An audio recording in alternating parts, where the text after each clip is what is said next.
All right, here we are. Hello. Do headphones count as hats? Oh, totally forgot about my hat. Well, I knew the streak couldn't go on for that long. Yeah, it is what it is. I'm gonna wear my head as a hat this time. I'm gonna wear my bald head as a hat. Well, there you That's the go. way it is. It's okay. It's okay. I mean, I kind of feel like it was fun, but I feel like the one I wore last time, the That the did, the cheetah hat, like yeah. that's I don't think it's possible to top that. No, it's So really I not. think we went out on top with that. So yeah. So I mean, I was just telling you the last time we skipped a stream was when we were in Long Island. I'm actually wearing the shirt for that today. I was wearing that shirt yesterday, actually. It's a nice shirt. It is very comfortable. And that was one of those situations where it did not feel like we had missed a week of streaming. Like it just felt like it was the last week, the last time we had streamed. And this time it feels like it's been freaking forever. It's been a long time. I just want to throw it out that I'm very sorry that there is no episode available today. It's going to be next weekend. Everything has just gotten all messed up in terms of timing, like with not only with the traveling for the con, but I went to New York for a couple of days earlier than that, which threw everything off as well. But I've had a lot of like my freelance work has been just when I think something's done, it crops back up. And like the entire last week, as much as I wanted to work on this episode, it seemed like as soon as I would start to get into it, like my freelance stuff would come back and be like, hey, can you just do this really quick? And I could never get started on anything. I know the feeling. So I'm sorry, like we were just kind of realizing that it's been a long time since even the mini just came out. And we're really sorry about that. But the episode will ideally be out on Sunday, as long as nothing gets in my way this week. I think we can make it. Yeah. And I mean, it's shaping up to be a pretty beefy episode anyways, so that's good. Yeah, yeah. But yeah, Retro World was fun. Yeah, it was a lot of fun. It went really quick. Yeah, did you buy anything that wasn't black box Genesis games? Yeah, I bought Space Invaders on the Game Boy, and yeah. I bought a bunch of PS1 memory cards. Oh yeah, that's right. That's right. I kind of maybe bought like 3 or 4. I think I got. Yeah, I bought all kinds of stuff. And Cocoron was not one of those things. That was but it was from the trip. I bought. I was staying at Game Dave's house on the way up and on the way back, which was his new house. He just moved, so it was barely set up at all. He'd only been there a week, and somehow it came up that he had an extra copy of Cocoron. And so I bought his extra cart only copy of Cocoron because now he has a boxed copy. So yeah, hey, why not? Yeah, why not? So I mean, this is a game I've been meaning to get for a while.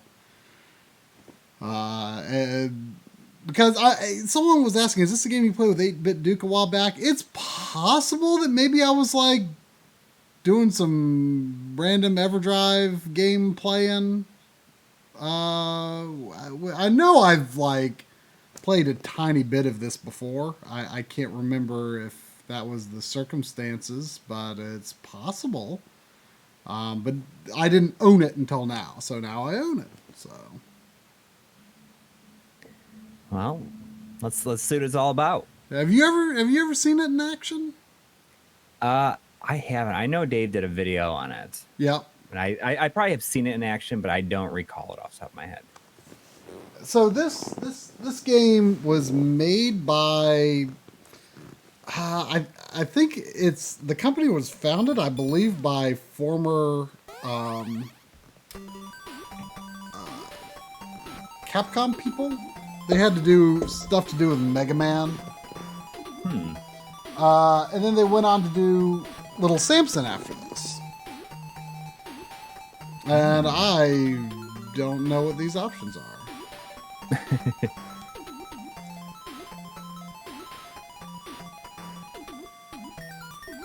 I feel like you might have like an old layout. Like you have that ticker, the old ticker. Oh, I do. We'll need to. Yeah. I meant to ask you about that, but we were preoccupied with other stuff. Yeah. It's okay. I mean, that still works, doesn't it? Functions, right? Yeah. Oh, yeah. Yeah. Okay, so you. I should go. Huh? Oh, go ahead. I should go get my stack of Genesis games and go through them. Oh, sure, while we're sure. playing. Hang on, I'll grab those. So, I wanted to.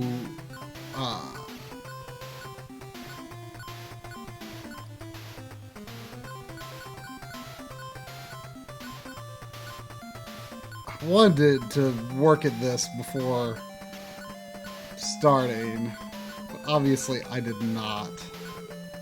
Oh, so there's like multiple. I didn't realize there's like multiple faces for each type of character, even.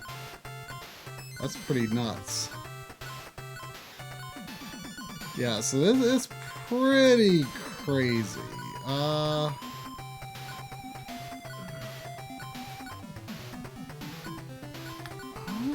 What do I want to do? Alright. I might try this samurai dude. Samurai. Yeah, I mean, you build your own character and they have, like, stats. Ooh, that's a jetpack, looks like. Yeah, I could be like a samurai, like, hovercraft. Oh. You should be the samurai motorcycle guy. Samurai motorcycle? Well, it was like the dragster, that guy. You're just on him. I mean, Like the one with the big wheel, or yeah, yeah. Yeah, I kind of like that one. I don't know what if the numbers are like my HP or something though. Like, oh, I don't know. That one definitely has some pretty low numbers compared to some of the others. That's what you get for looking so cool. I don't know. This looks like a jetpack.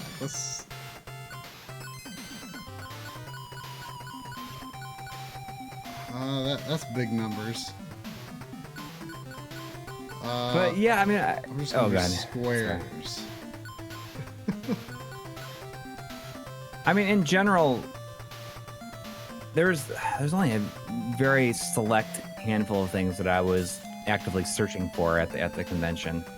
I knew I was going to get Genesis black box games. I mean, for those that don't know, I was getting the big grid style Genesis games. They had the big grid up until 1991. I've been trying to collect all those, but then somewhere along the line, I don't know how it morphed into this, but now it's like turned into like all the black box Genesis games, like first party black box Genesis games. Like I need to specify that because Razorsoft has some black box games on the system as well, but I'm not counting them. Although maybe one day I will get Technocop because I think that's kind of a cool one to get. So it's kind of just ended up with me buying those, and I don't have a lot left.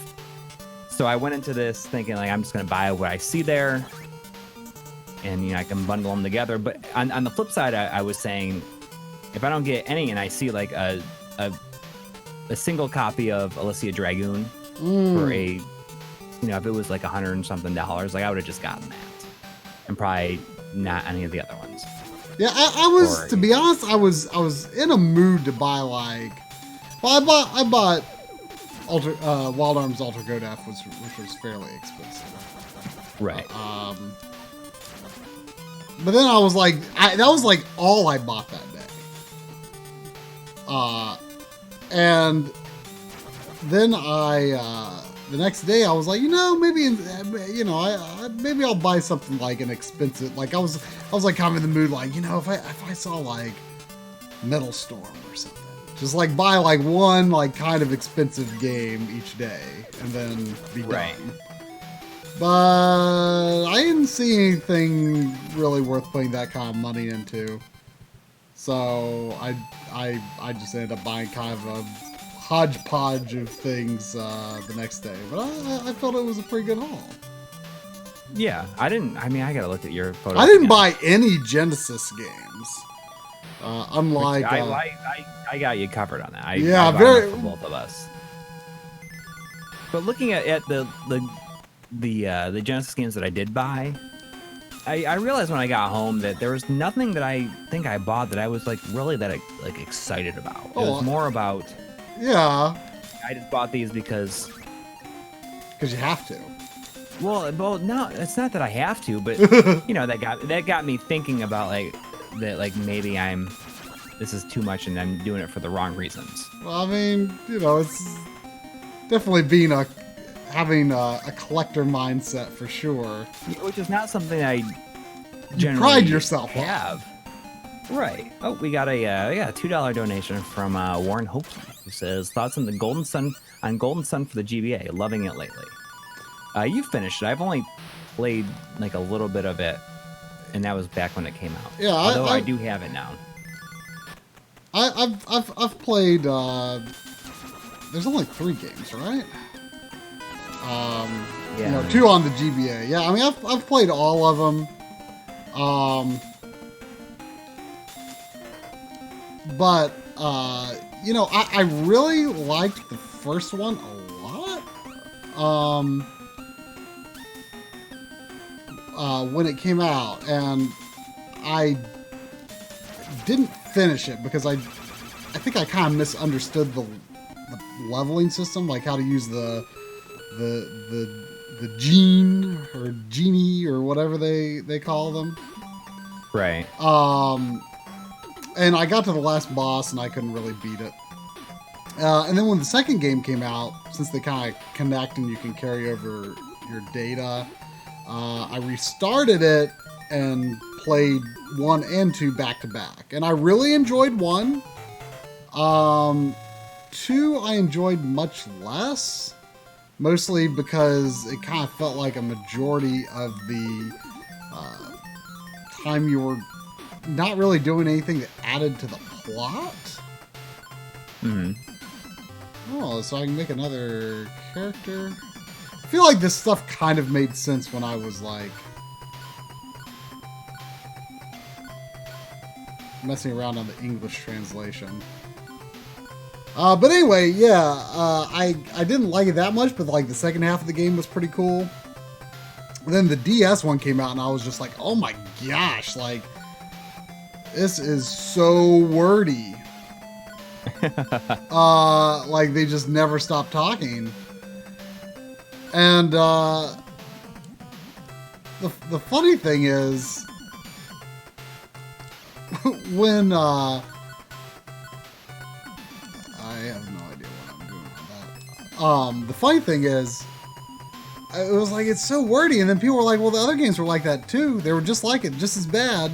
I'm like, really? Like, it's not just wordy, but like then they have like all these emotes that appear above their head. And I remembered that, but it's just like it takes so long for anything to be said. It just goes on and on and on and on. And every single letter probably has the annoying sound effect. Maybe, I can't remember, but yeah, I definitely.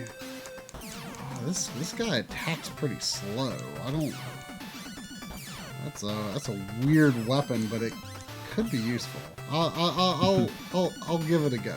Well, I guess every level maybe you get to make a new character. Okay, I like that.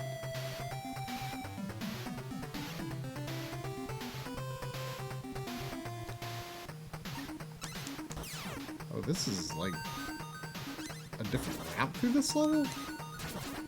Ooh, this weapon is not going to be good for some of these enemies.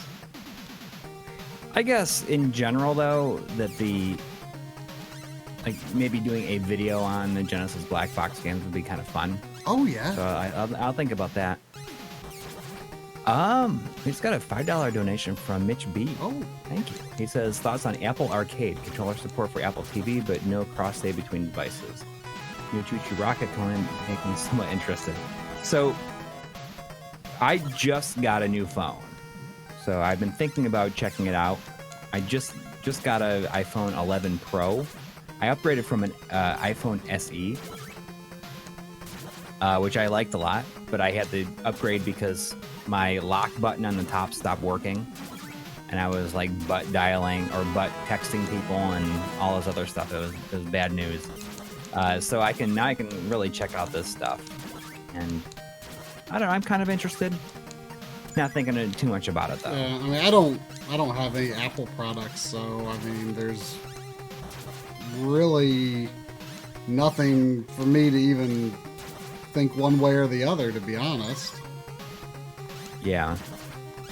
Well, I mean, it's cool. I mean, I like the phone a lot so far. I miss having a home button, but I'm sure I'll get used to it.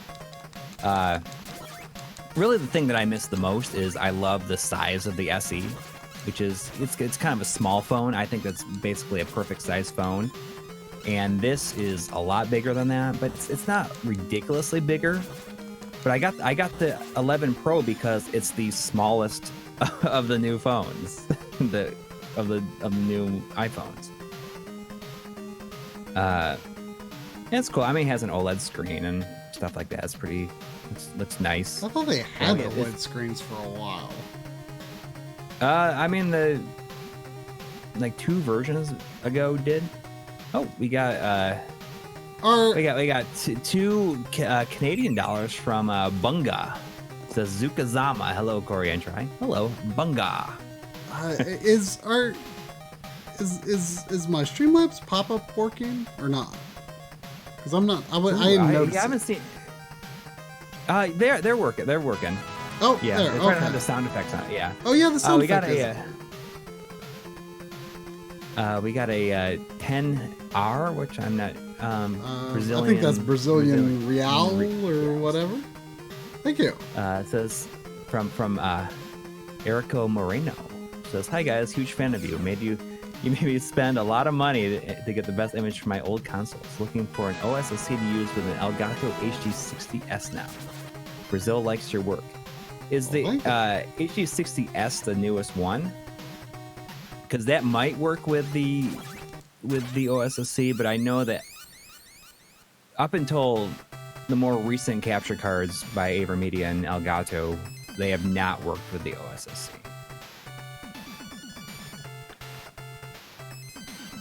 But I've actually never used, neither of us, I don't think, has ever used an Elgato product before. No, we haven't. I mean, they're like super commonly used, I guess, but I mean, I've kind of stayed away just because, like, you know, they don't have really good track records with like OSSC and stuff like that.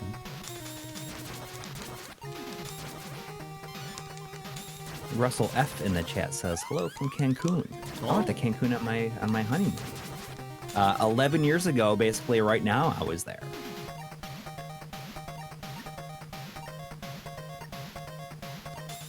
So is the order I do the levels influencing like this? I didn't realize this, but it seems like if I choose like the previous level I go to, like there's like a path out of it into the next level. And it's like a different path than when I tried the other level and died. Like there's kind of a lot to it, it seems. Like not just building characters, but essentially like building what your level will become. We had a $1 donation, a Streamlabs donation from Bagga Schmidt, who said, who asked, did either of you finish Link's Awakening yet? If so, do you prefer it or DX? I haven't even booted it up yet. I did beat it one day this past week, and I guess I have mixed feelings. Like for the most part, there's like nothing like specific I would say I dislike about it, but it's just that I kind of feel like it. just kind of reinforced to me that it's such a Game Boy game. You know, it is designed the way it is because it is a Game Boy game. Like, I almost feel like some of the layout and room designs and boss designs don't make that much sense if you take away its context of being for this tiny screen. Some of the bosses in particular I thought were really, they just took up too much space in the room. And I mean, it's been several years since I played through the Game Boy version, but it seemed like in a lot of cases, I don't know, it was just certain things felt cramped. And there were little things I'd have to really go back and test this on the Game Boy version, but I felt like whenever I was using the Pegasus boots, anytime I hit something, I got hurt. I went through them and hurt myself, and I don't remember it being that way on Game Boy. Honestly, I guess I kind of wish that they had been less faithful to the original design. I almost wish they had done something more like what they're doing with the Trials of Mana remake, where they're putting the camera behind the character, basically keeping some pretty similar level design overall, but it's fundamentally going to play pretty different, I think. Right. So yeah, I mean, I liked it. It's not exactly how I would have remade it if I was in charge of the project or something. I don't know. I guess my feelings on it are relatively neutral, and in the sense that it's just well, if I were to play it again, I would definitely probably go back to the original version. I think it's worth pointing out that I do feel that I can't really fairly judge it because I played on hero mode and I felt like the game was really not designed well for hero mode. It was just, obviously that was, kind of tacked on in a sense.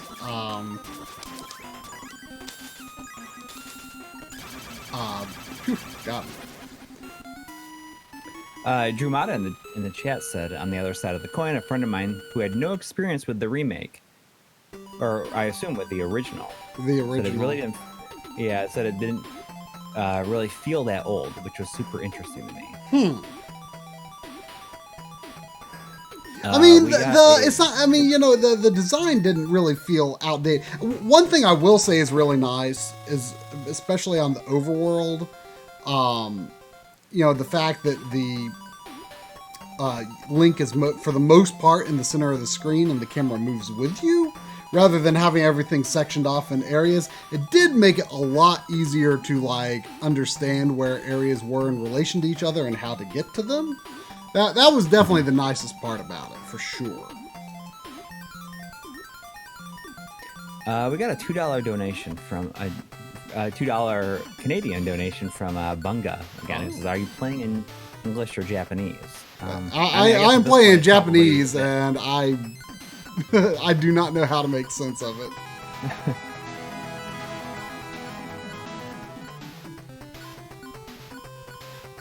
Ooh.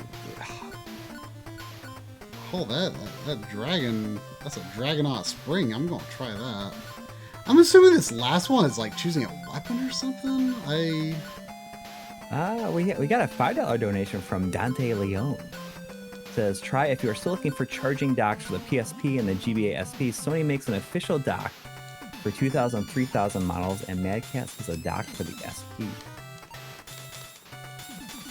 Ooh. Well, thank you. I mean, I'm not sure. Do you even have those set up, really? You have them on the display. I just have them on the display stands right now. But yeah, it's they tend to stay pretty charged, actually. which is good.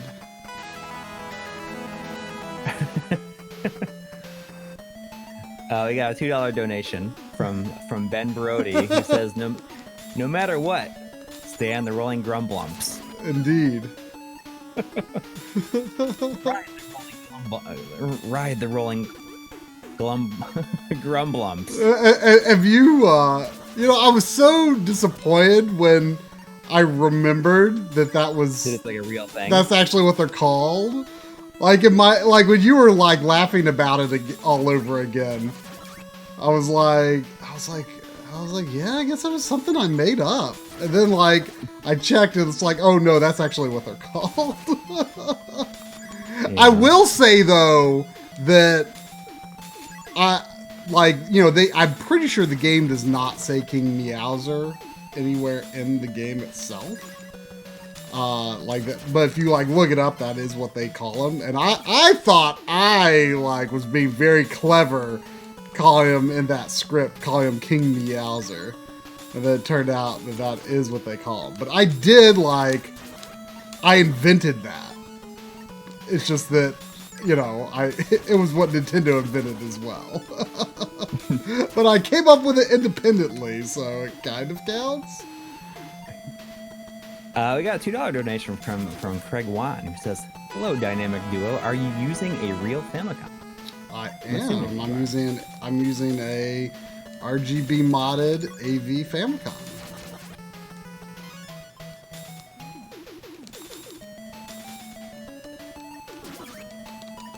Thank you.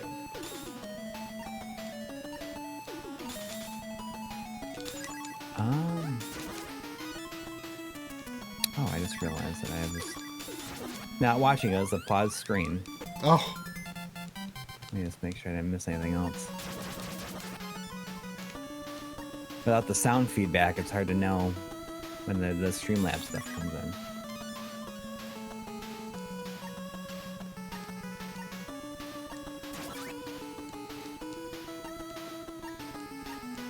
Springy Dragon is definitely my best character.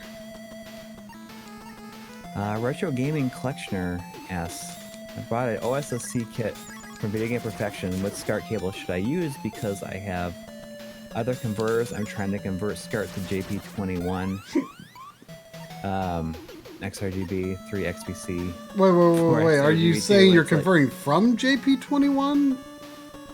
Because, I don't think you can use... I don't think there's any way to use JP21, the OSSC, without converting, using a converter to JP21. It doesn't natively support it.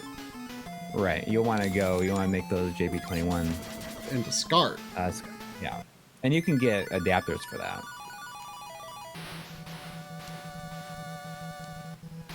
I mean, the OSSC accepts all types of sync.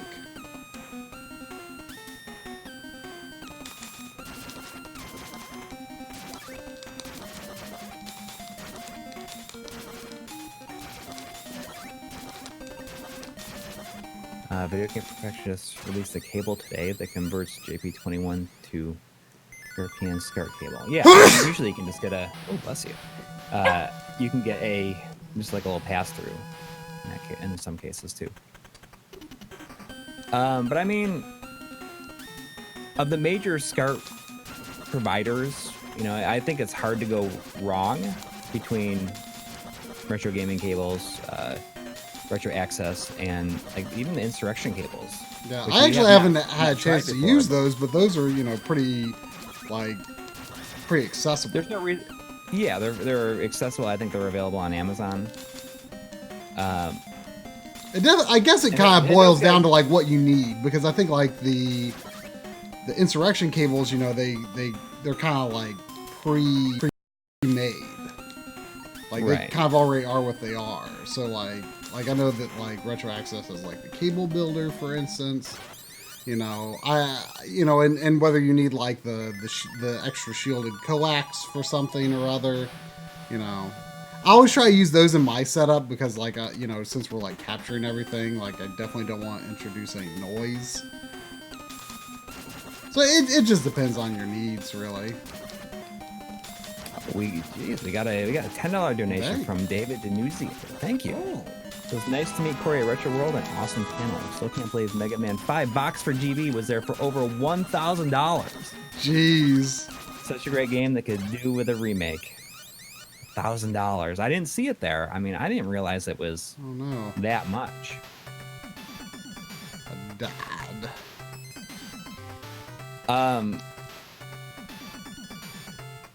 Uh-oh. Says YouTube is not receiving enough video to maintain smooth stream. Uh-oh. Are you dropping frames over there? It does look like I dropped some frames at some point.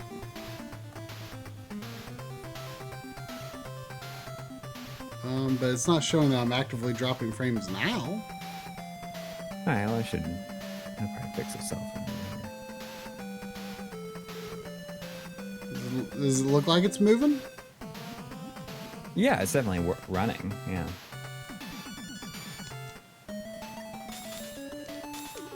Can someone explain what the instruction cables do?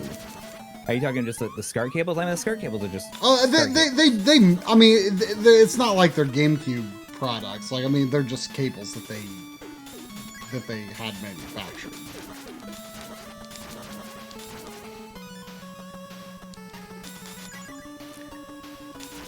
Man, lakes of milk. Yep. Sounds like acid reflux waiting to happen.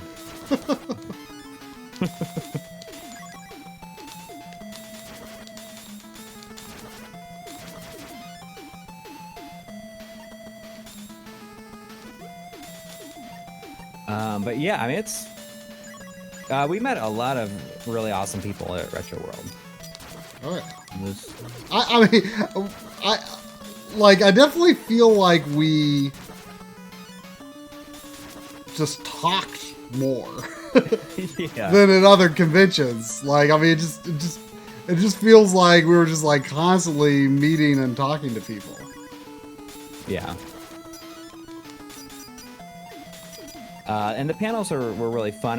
For those that don't know, I did a magazine read-through panel with Chris from Classic Gaming Quarterly, and he recorded it, and he's editing it, and it will be up on his channel. Did you have a chance to, like, did you ever go back? You were thinking about, like, redoing the last We were bit. thinking about it, but we ended up not. Yeah. I think there's enough there. He's editing, and he said it's okay the way it is. But, I mean...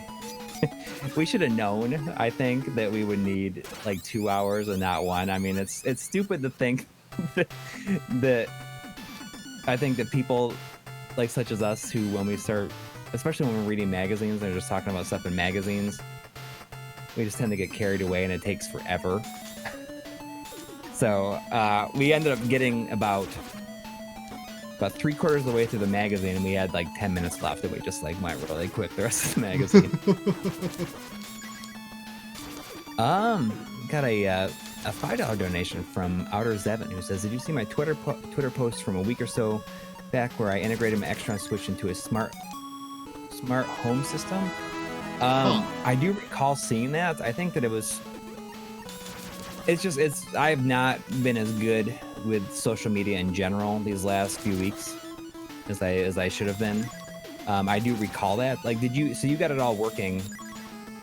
I mean, can you make the changes and stuff with your phone? And you used like the serial port on it, like a serial to USB connector on it? I do recall seeing something about it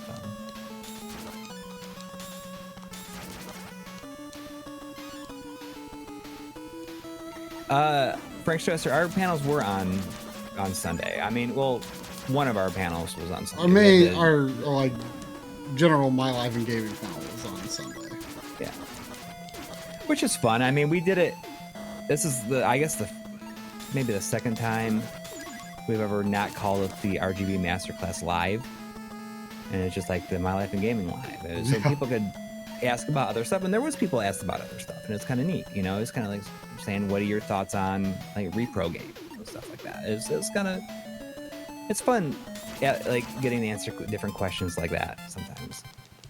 Oh wow! We got a $2 Canadian from from the Nest Master. Oh. Thank you. Do you think milk would be good for swimming pools? No. Never. Never. Didn't take long to think that one through. No, I can't think of like anything grosser. Almost. Warren Hokie says, saw your anniversary post on Instagram. Corey, happy anniversary to you and your wife. Yeah, it was. We went to New York a couple days before, and she stayed in New York after like I went up to Connecticut, and then she came up to Connecticut on Sunday, and she was actually at our panel. And you know, she walked around the con for a while, and then our flight got canceled, so she spent all this time on the phone trying to set up. And how did she get to Connecticut? Did she take a bus or a train? She took the train. I took the bus, and it took a long time. I didn't realize the reason it took so long is because it was Rosh Hashanah. I didn't realize, and everyone who celebrated had to be home before sundown, so everyone caught the early bus.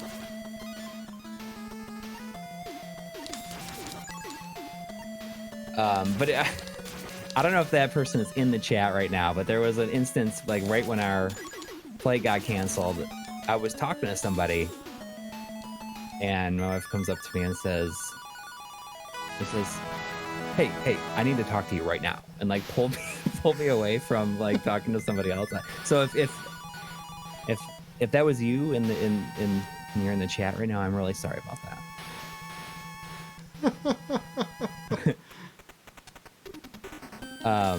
We got a $2 donation from Potbelly Punch. So it's Nintendo DS Consolizer. How would you handle video? What do you mean, how would you handle video? Well, I mean, if you could have it any way, how would you do it? I mean, it's HDMI. I mean, what?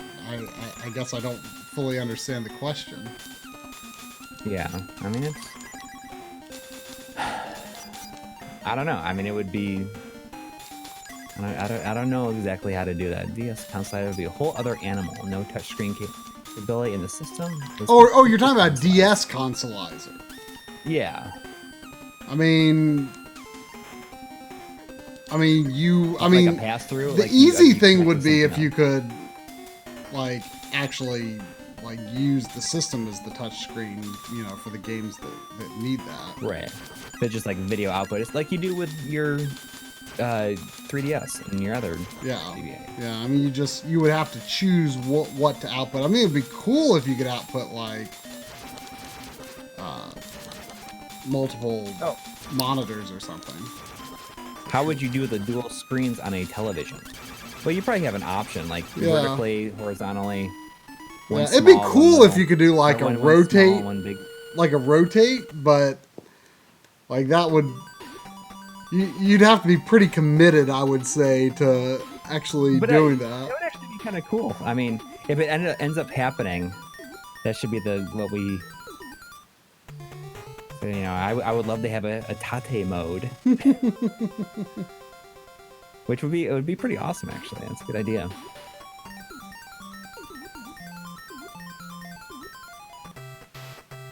The best DS consolizer would be in a Wii U gamepad, basically. We'll make an alien.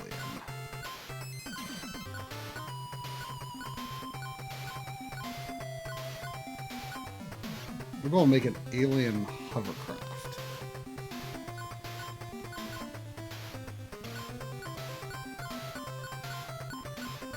Tape mode. What? That's like from a GameSec episode where they do. And it's like all kinds of versions of them in the background. Like wearing like sunglasses and doing different moves, and they're all like going tape mode. I mean, it's just like different poses on a green screen and then together. I'm sure like a lot of people are super upset about them calling it Tate and not Tate. Yeah. Speaking of like people watching and being like annoyed at certain things. You had a little mishap today when you were shooting your on camera, and I felt so bad because I knew that you like desperately didn't want to do it, but there's no way that we could not do it. Well, what's funny is like I didn't really have like. I felt like you had more perspective on it than I did because, like, I honestly, I didn't think, I thought you were going to be like, nah, it's fine. No, I mean, I felt like right away, I was like, oh man, if there. So the thing is he shot his on-camera stuff today, and there's an N64 game on in the background, and it was, you forgot to set your TV to 4:3. Like, I didn't even look. I didn't even look at it really. Like I just like I knew it was on the screen and I just didn't even look at it. But like the thing is like it's you know it was mirrored on both of my TVs. And it was just for the background. It was just for the background. It was just my background while I was talking on camera. Right. And like one of them was 4:3 and one of them was not. And I was like, oh, I don't know. Like, are people really going to like call us out on it? Upstairs, and I was like, no, I think that, like, because we're such big proponents of using the original aspect ratio. I mean, everyone should be. Yeah, but you're like, oh, you know, I really don't want to reshoot it. I only gonna open up a whole can of worms that we don't want, like that we probably don't want to get into. Yeah, I mean, it would be like a never-ending comment. Yes. It would be worse than like, you know, when you're going to do the geometry episode. Yes.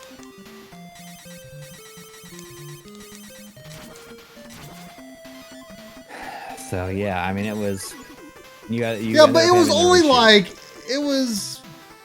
only like maybe like a third of my stuff, and then I added like a different game in the background. Like I redid the Animal Crossing one, but then I also did a little bit of Rampage just to add a different one. Yeah. So it ultimately resulted in more variety. Yeah. See, Retro Morgan was like, gross.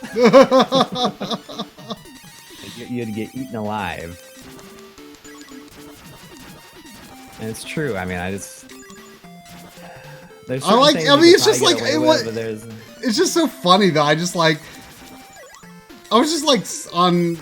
I don't even know why it was on 16:9. Like I think it was the way that it was reading because it was Ultra HDMI, and I think it might have been like the 1200p mode. Mm-hmm. And so I think that's just how it read it.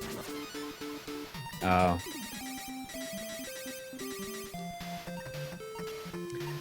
We did get barbecue. You had like a lot of barbecue. I had a salad with barbecue on it. With some burnt tips on it. But you guys all got like that. I got the bear attack. Like the mac and cheese with the stuff on it. Cornbread. Like, it's just gonna make me feel like garbage. I gotta be honest. I felt way less full after eating that than like Dave took us out when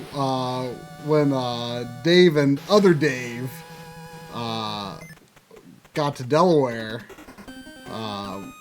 He insisted we had to go to this place that put brisket on mac and cheese. And I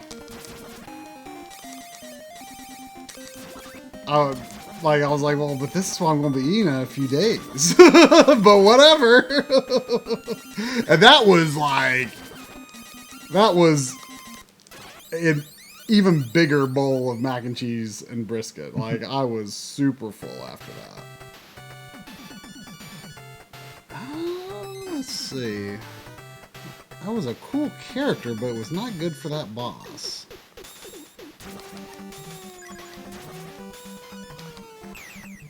I don't really understand. I think that there's like a weapon up system because the The samurai guy definitely leveled up.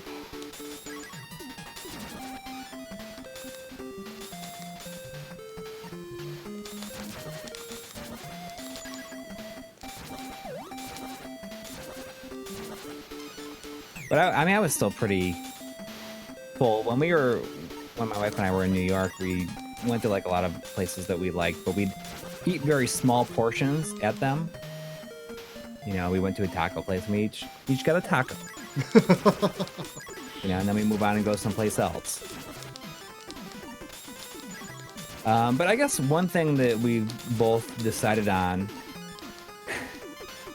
is that like we're really, I think, just going for this trip, even without kids. We're just happy that we don't miss not having the hassle. Oh. And we're like, you know, if we want something, we can just like go there and do what we need to do. It's not a big trip. So it's, I think we felt pretty good about our choice in moving years ago after this trip. Yeah, I mean, oh, all right. Well, okay, that's nice. Yeah, I mean, it seems pretty hard living in New York to me, for sure. We got a $1 donation from our good friend SSJN, who said, "Find any good manuals at the con." I didn't. I mean, the only manuals I'm really looking for is Wonder Boy and Monster World, and which is doable, is gettable, and the other one is Michael Jackson's Moonwalker, which I think is going to be a whole other thing. I did see. How go on? From Jonathan Hinson, who says, "Just returned from NYC and got to visit the famous Brooklyn video games and met Steve. Been seeing Bob there by 2 days. Awesome guy and awesome store." I wish I had a chance to go. I mean, I was only there for a little bit over 24 hours, so I wish that I had more time to go, but I did not. But we got to meet those guys at Long Island Retro Gaming. Yeah. It was good to see them again there.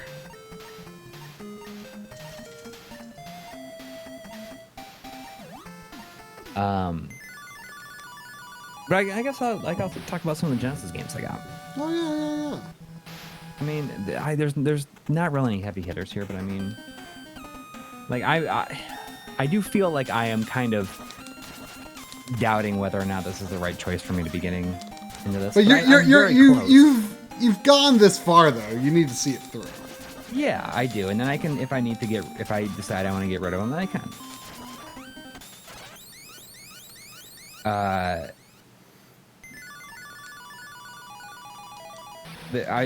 The ones that I have left. I mean, how many are there? You were definitely excited to get Dick Tracy, and that was a good deal. Yeah, I guess I'll talk about that one because that was you saw that one. That was right at the very beginning. You know, as everyone knows, I was after Dick Tracy, and this is like, it's like immaculate. Like, it's really nice. It doesn't have the hang tab though, but it's a very nice, clean copy. And it was $35, which is, you know, about $15 less than what you'd find it on eBay for. And I wasn't willing to pay $50 for it off of eBay, but I could definitely do it for $35. I don't know what I'll do with my Mega Drive version. Like, I want to keep the Mega Drive version, but I'm also thinking about giving it to you. Of what? My Mega Drive version of Dick Tracy. Oh, is it in the box? Yeah, it's complete. Oh, yeah, I'll take that. Well, I haven't decided yet. Well, if you do decide, sure I will take it. Because, you know, I love my Mega Drive cases. So. and I just love that Dick Tracy logo on there. So yeah, so this completes my big grid collection. This is the last one I needed. Technically, I don't have World Championship Soccer yet. A friend has it and is holding it for me. It's a very, very cheap game, but he got a really nice copy of it. So I need to get that from him, and then I can truly call it complete. That's the only big grid that I needed.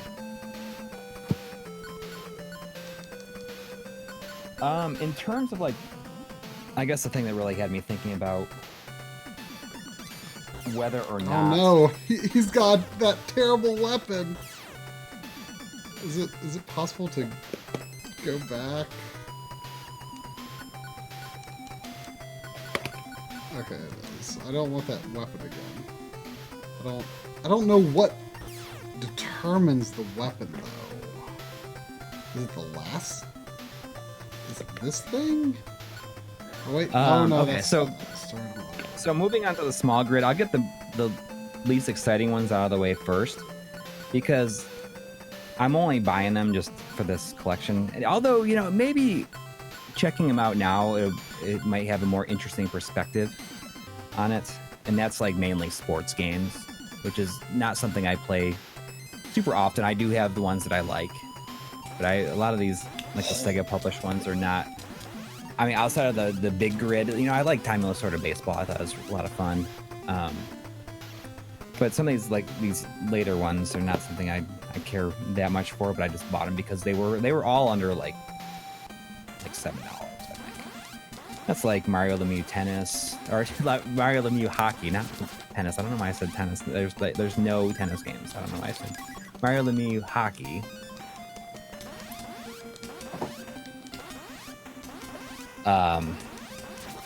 That's in Sports Talk Baseball, which might be just interesting because of the amount of digitized voice. Joe Montana 2 Sports Talk Football, and you have Joe Montana 3. I'm gonna bring it to you already. Next month. Yeah, the Joe Montana 93. It's technically Sports Talk Football 93, starring Joe Montana. But this is Joe Montana. These homing missiles are not very accurate. And then of course there's Vander Holyfield's Real Deal Boxing.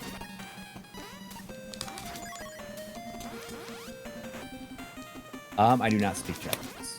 Whatever Japanese I do understand, it's stuff that I learned from making the M2 documentary. So yeah, those are the ones that are probably the least expensive and least exciting. In terms of like other cheaper ones, let me grab some of the cheaper ones.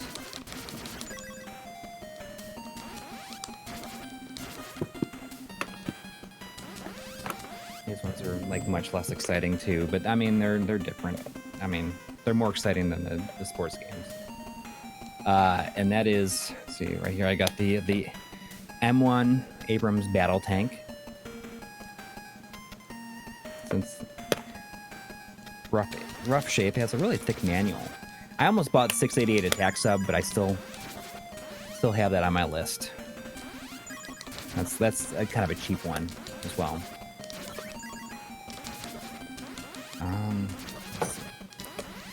Next up is Tasmania. I actually had this game as a kid. Oh yeah? Yeah. Isn't I think I did. pretty bad?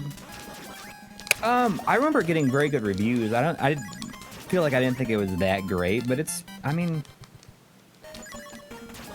I think they are kind of going for a Mickey Mouse style approach, like the Disney game style approach, but it was Looney Tunes, obviously.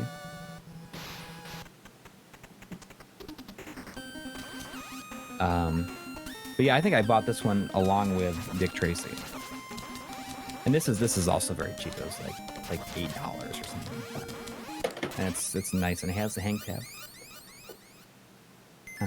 Not that matters, but you know that Chris from Classic Gaming Quarterly says that he will pay a 10% premium for games they have the they have the hang tab on it. I do not care at all. Well, I don't either, but I can understand. I understand. Like, to me, it's like it's more of a joke, I guess. Like, it's like, oh, you know. And the next one is G-Lock Air Battle, which is, I don't know. I've never. I just remember the arcade game. It had the rotating machine that I think it might have even spun upside down. You know, playing Flashback might be kind of fun sometime. For a stream, you mean? Yeah. So Aaron Walsh is asking, would you consider playing Flashback on stream one night? I mean, sure. This guy is leveling up pretty nicely. He's slow. Long time since I've played it. All right. So moving on. This was, I think, the last game that I bought. It's kind of a nice looking version. I think it was priced at $30, but I went up to him. I was like, I just have $25. Will you take it? And they're like, okay. Because I had $25 cash on me. I said, will you do that? And that is Jakan, the Forever Man. I don't know if the Forever Man is technically the subtitle in the US, but I remember this is always referred to as the Forever Man in game magazines. And I think for the longest time, it might have been Game Fan would always say that this game was impossible. It was impossible to beat. And this one, it's one of those like mid-life span Genesis games that I don't think are that great because I feel like the sound on them is really bad. There's usually not good music, and so really when people say that the Genesis sound chip sounds like farts, it's usually from games that appeared during that time period. It's like either that or Golden Axe. I mean, Golden Axe, as much as I love it, but it literally, like that game, almost every sound effect sounds like a fart.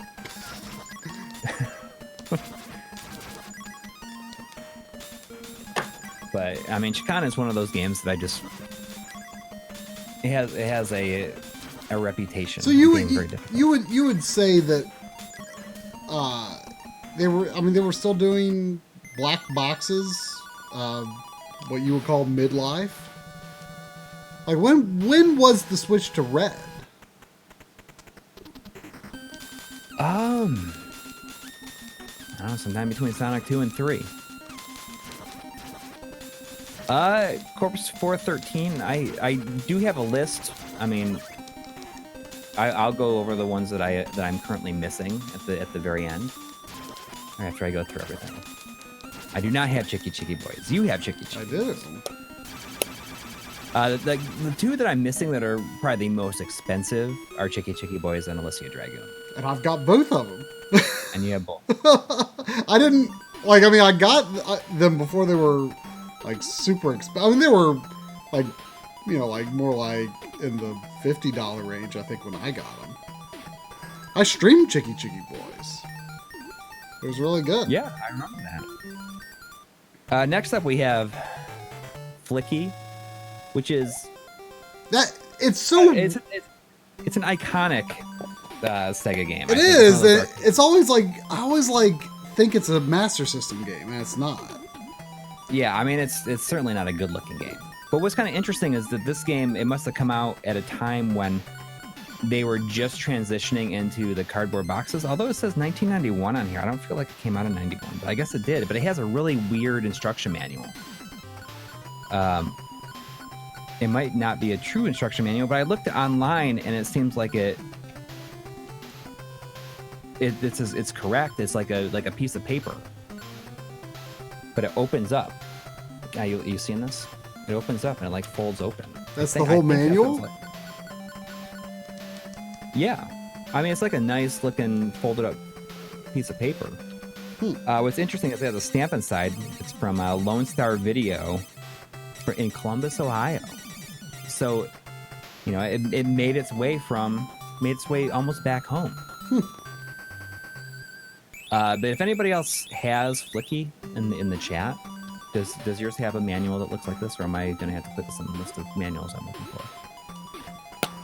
But I've seen eBay pictures where it has a black and white manual like this, and it's such a simple game. I can't see them justifying a reproduction.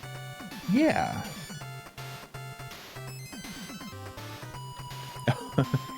Corpse 413 says, I respect your decision to collect black boxes. I casually collect the paper boxes of Genesis games. That's impressive.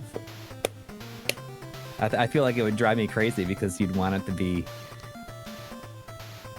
like in such good shape when you get it, because it's so easy for them to get crushed. So where am I supposed to go now? Does anyone know? Like, I just figured it would like automatically take me to the Wily Fortress or whatever. I don't know. Next up, and this is the only copy of this game I saw there, and that is California Games, which is kind of a weird Sega publishing deal. I mean, I had this on my Atari Lynx, but I also had it on the Commodore 64.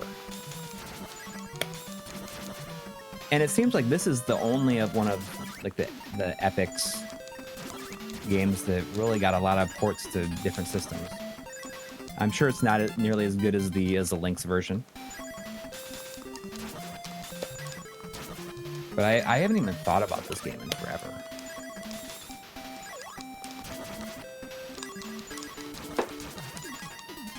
Pay attention to the chat and see if anyone said like what I'm supposed to do.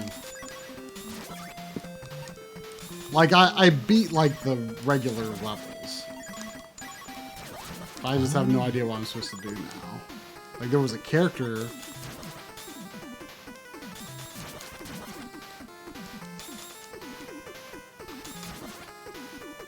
Not keeping. We got $1.99 from Mitch B. Thank you. Oh. Says, would you ever stream Cubivore? That game is nuts. I feel like Cubivore is probably something you used to have at some point. No, I never did. I think Drum might have it though. It might be fun to stream sometime. I don't know really anything about it, but I know you just make these monsters, right? Is it kind of like almost like Monster Rancher? I kind of thought it was more like Evo. Oh, I mean it's possible. I can't believe how expensive Evo is.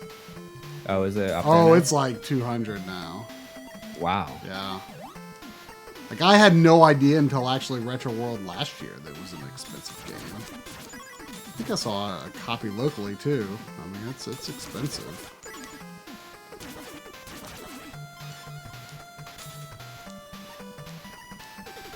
Joshua Helmke says, "Try you've been really expanding my Famicom Nintendo library. I wish I could help out, but I'm just not familiar with this one." It's okay. I mean, yeah, could you look up on GameFAQs? I mean, maybe after I finish this level, it'll make sense. It says, well, QB Prime in the chat is like way ahead of it. It says, according to GameFAQs, you just keep progressing through the levels until you reach the Wily World. Progressing through the levels? I mean, You probably just keep on playing different ones over and over again, maybe. Well, I mean, I just don't understand because, like, I collected, like there were stars on the levels, and now there's not.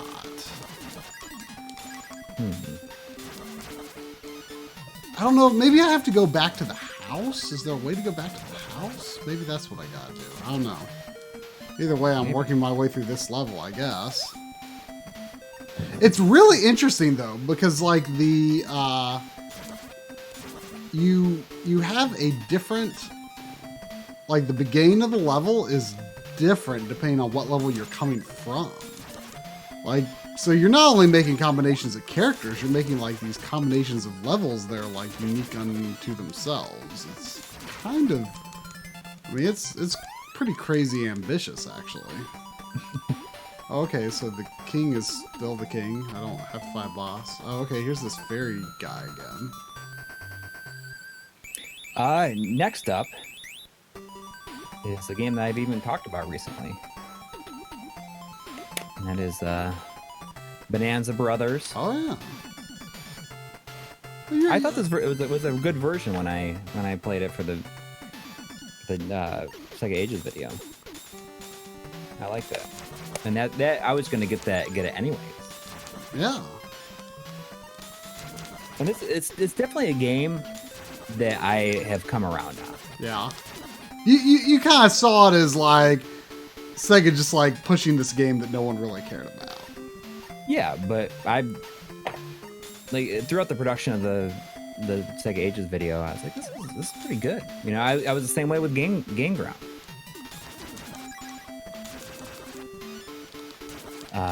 Next up is Fatal Labyrinth. This is a randomly generated game. Randomly generated, and I think that in Japan this was on the Sega Games can. I mean, I'm sure someone can correct me if I'm wrong, but I think the Japanese version was a Sega CD game. What was the game can? On the Sega's game can. Sega Games can. I don't know which was that like a spindle of CD games or something? No, it's the one that had like the Phantasy Star 2 text adventures on it and stuff. It's like a compilation of games from like what is it? What was it? Was Sega it sold in a can? Like a download service using the modem. I didn't know there was, so that's like Japan's Sega Channel equivalent?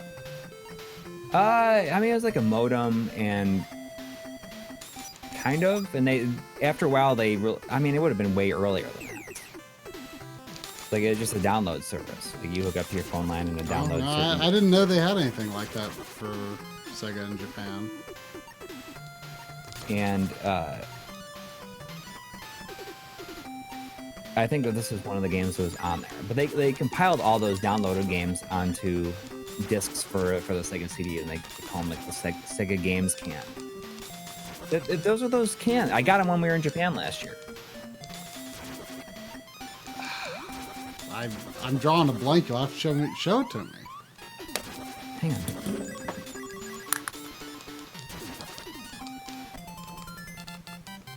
Oh yeah. I think Dragon's got max weapon now. Spring Dragon.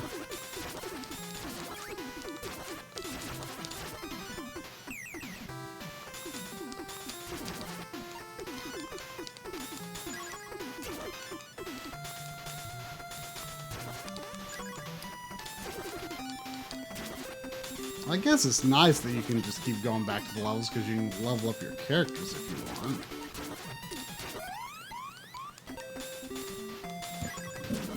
want. These things right here.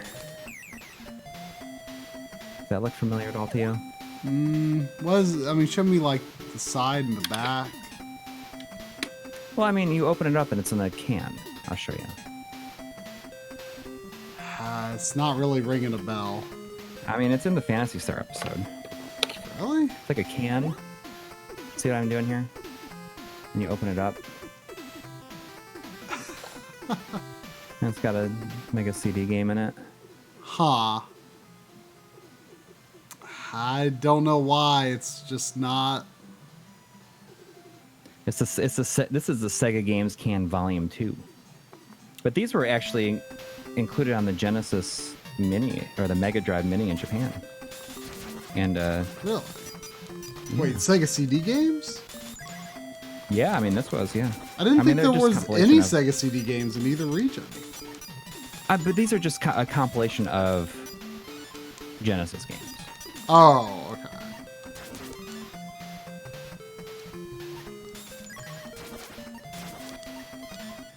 I have both volumes, but it's like it's silly because this one is one of them is kind of in just the outside packaging is kind of cracked and stuff. And then when I got this one, I got it home and I was like, I wonder why Volume 2 was so much more expensive than Volume 1. I get it home and it's because it's sealed. It's like, oh. You opened it anyway? GameSack is in the chat. He says, Teddy Boy is exclusive to the games can, I believe, in the Japanese online service. Yeah, it's like it's a different version of Teddy Boy or something like that, I think. Yeah, the Teddy Boy on here, maybe I can kind of see a little bit. I don't expect anybody to be able to see that for real, but it's like it's.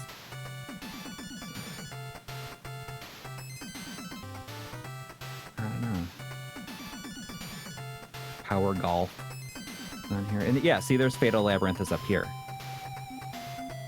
Oh, that's right. Okay, it's the same version. It's just called Teddy Boy Blues. Okay, I need to go to GameFAQs because I don't understand. Because that character is telling me so. I should have played the translation, but you know me, I like to play my cartridge unless I absolutely have to. I underestimated how much text was in this game.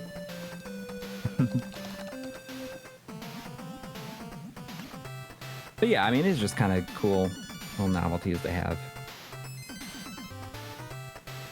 But I want them so I could have physical copies of the text adventures, like Phantasy Star 2 text adventures. But yeah, I mean, Joe, do you know if this is the same?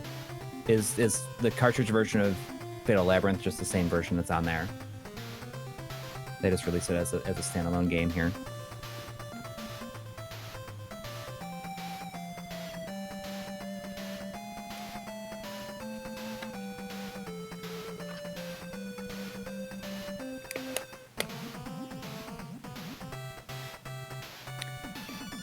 Okay, I believe so. It's just Japanese text.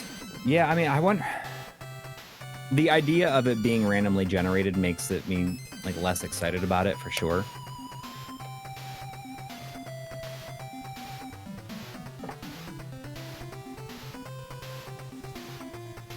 Mega Drive Mini has the cartridge version of the game's can, which is the same as the Mega CD versions, but missing the Phantasy Star 2 text adventures. Okay, so interesting. So it did get a cartridge release.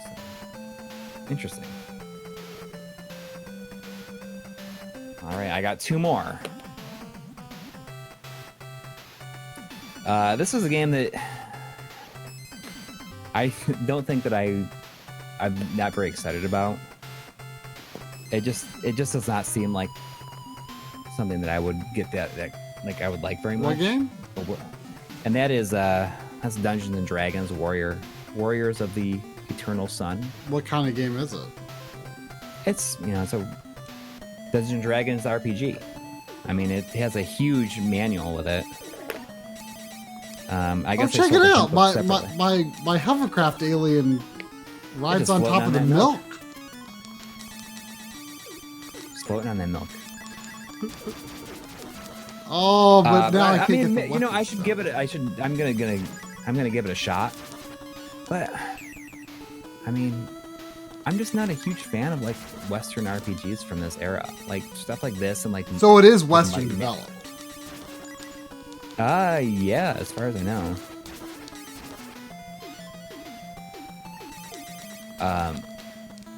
Yeah, it's a. I don't like that Dungeons and Dragons game just because of the view. Yeah, I mean, I don't know, like stuff like Might and Magic just doesn't do anything for me. Those first-person RPGs. I can understand why they are that way, but it's just not for me. And this last one is probably the game that out of probably everything I'm most excited about. And that is Twin Cobra. Oh. It's a Toaplan game, a shooter.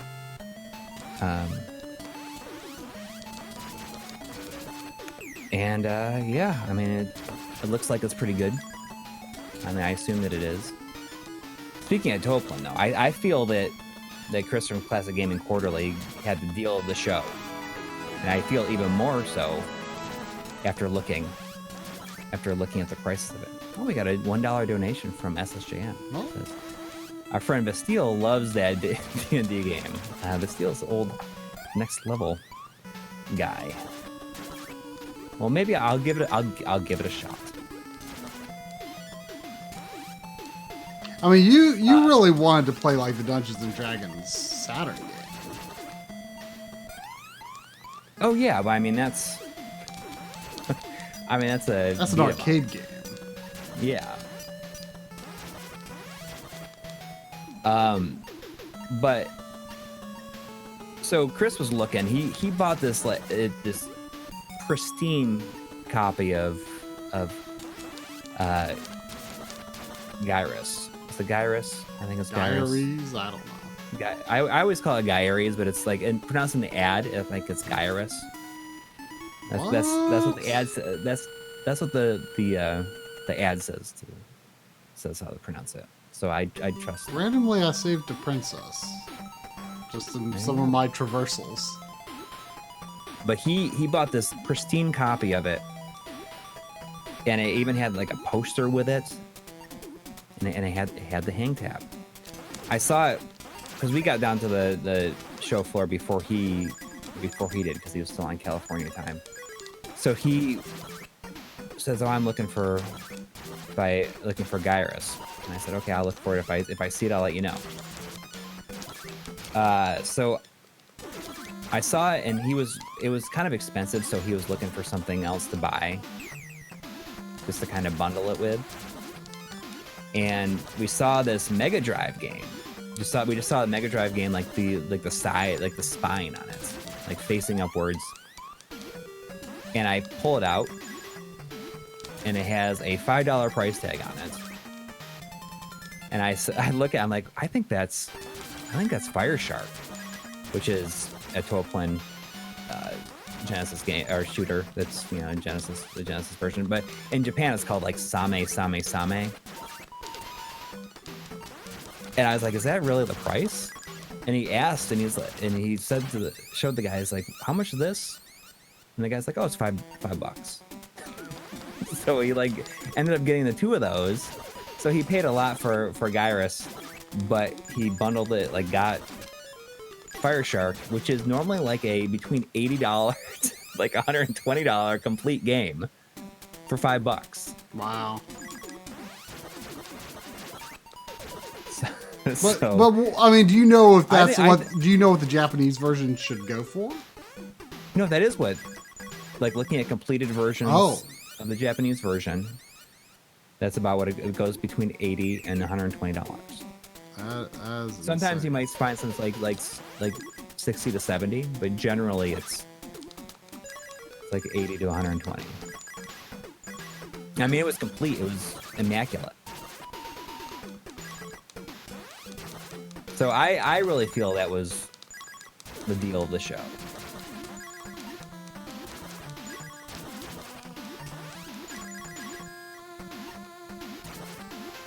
I have to pronounce the Japanese Fire Shark as same. Yeah, I mean, I can appreciate that. Is it same? Like it's not Same. Well, that's how it's pronounced, but I'm pretty sure it's pronounced Same. But it's Same Shark. It's like saying Tate instead of Tate. Why are my characters missing? That makes me uncomfortable. The game is corrupted. Huh? The game is corrupted, I guess. Maybe.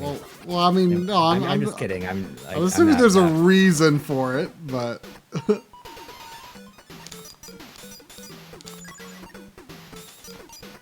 I'm guessing the bad guy took my characters or something. I'm rescuing them, I think. So in terms of like black box Genesis games that I'm now missing, I only have 13, and some of them are pretty cheap, some of them are not.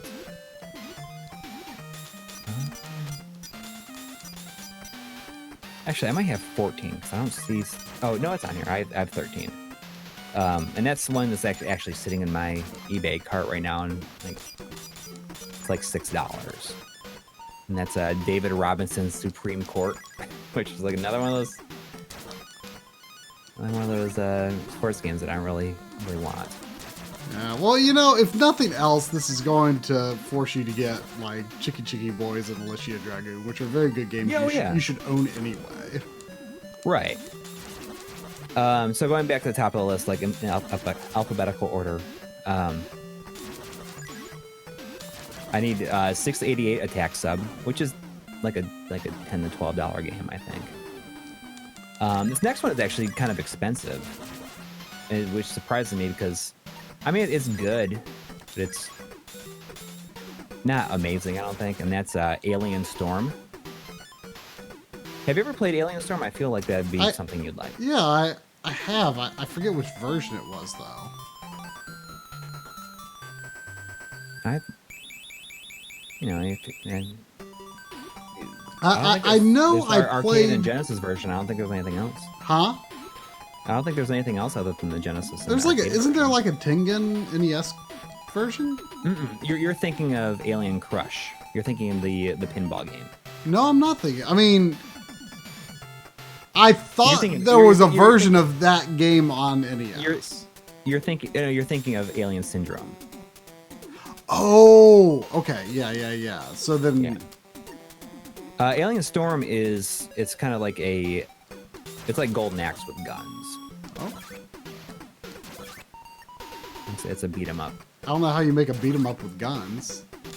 Well, they don't have very good range on them until the first person levels. Oh, what? Why am I on this level now? This character is terrible for this level. Do I have to like do all these levels perfectly? Maybe. But Alien Storm, I mean, that's actually, it's like a $30, $40 game, which is surprising to me. Next is obviously Alicia Dragoon, which is going to be the most expensive game on this list, I think. That's the only one that's over $100, I think. Such a good game, too. Such a shame. But that's going to cost me that much money. Yeah, I mean, it's a shame that it's gone up so much, but it's a good game. I like it. Oh, I wish this character was not the one that I was thinking at the beginning of these last levels. I wish I had a way to change this. Is there unlimited continues? There seems to be. But, like, for some reason, I died on, like, the third level here. Oh, wait. Oh, good. I got it. Oh, but it's... I'm assuming that second option is, like, quit. But this character is, like, just not good for this opening level. Like, I got through it just by running one time, but it's pretty tough. Next is Art and Senna's Super Monaco GP2, which is not that expensive of a game. And I recently, I mean, I kind of want to play it a bit more. I played the first one a bit recently and found myself enjoying it. And I just recently saw a code that you can apparently play as a super hang-on bike in it, which is pretty cool, I think. Is that the game that doesn't have any music while you play? No, it's more of a race. It's a F1 racing sim. I know, but I've tried some game. I can't remember if it was. I can't remember if it was on Genesis or some other system. I don't know. I tried some game not long ago that did not. It was, you know, a first-person racing game that ran at a not amazing frame rate, and it did not have music during gameplay. Next is Biohazard Battle, which is a shooter that I have only really played a couple of times. And then we have Chicky Boys, which is around $80, $90 complete. No, Frank Stresser, I do not own the real Alien Sledger. Let's see here. So, and then after that is Cyborg Justice, which there was a copy of there and I thought about it. I felt like I bought enough games that I wasn't very excited about, and decided not to buy anymore. After that is X Mutants, which I think the Arcade Legacy locally has a really nice copy of it. It's maybe like $15, so maybe I should head up there and see if I can get that. Next is Fantasia, which I understand is not that great of a game, and I almost is a first-party Sega game. Yeah, but I mean it's not a good. I mean, usually the Sega Disney games are usually good. This is definitely the exception. And if GameStack is still in the chat, I'm sure he can back that up. It was a disappointing follow-up. I think that Fantasia may have even come out before Quackshot. Oh. So it was definitely, I think it was disappointing. Yep, Fantasia sucks pretty hard. I'm pretty sure it was it came out before Quackshot. Nobody likes Fantasia. Yep. Next up is a game that used to be super cheap, but I feel like it's been on the rise lately. Is Home Alone. Yeah, it did look like it. I mean, it's not like it's expensive. It was $30 complete, but it was incomplete. It was 15, so you did 30. you did it. I thought you didn't end up getting that. I didn't. No, I just went to the stuff that I still need.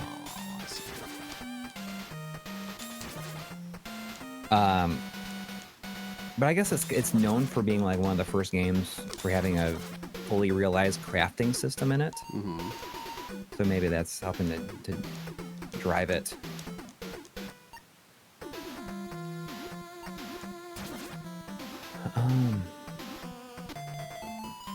Oh, so Fantasia was made by Infogram or Infogrames. Oh, so I used to always call it Infogrames. I think I think it's like from France or something. For some reason, the game I always think of with Infogrames is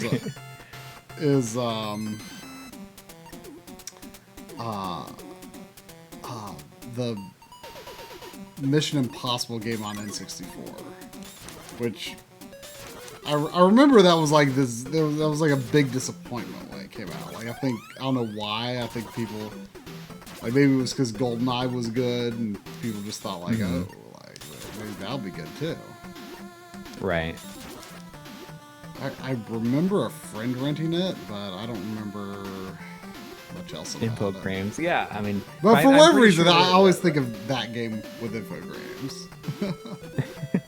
Infogrames. I mean, it's like such a funny name, but I guess it's technically supposed to be Infogram.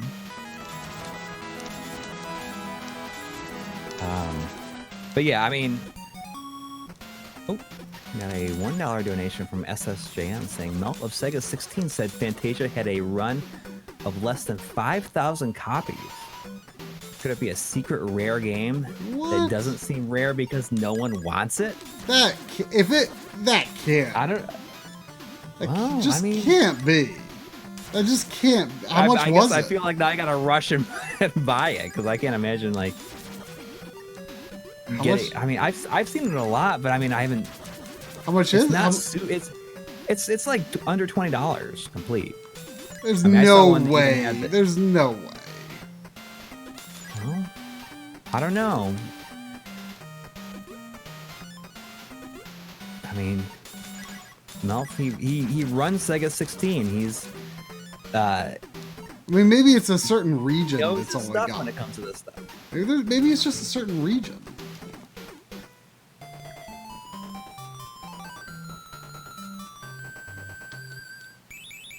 JF, we can talk about it.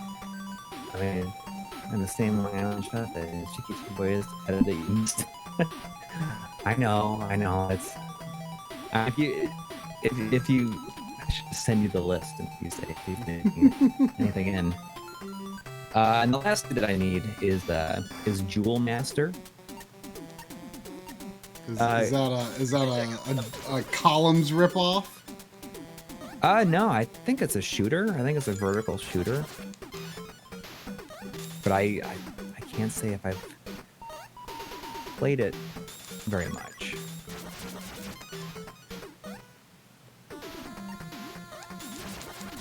Oh, Duel Master looks like Castlevania visually. I mean, really? That's one of those games that I've always seen the box of and thought about it, but I just don't. I mean, it's just not. Just don't remember what it looks like. We got a $5 donation from Joshua Helmicky, who says $5 million, but you have to say they just suck. Just like the Cheez-It cheese wheel. I don't know what you mean.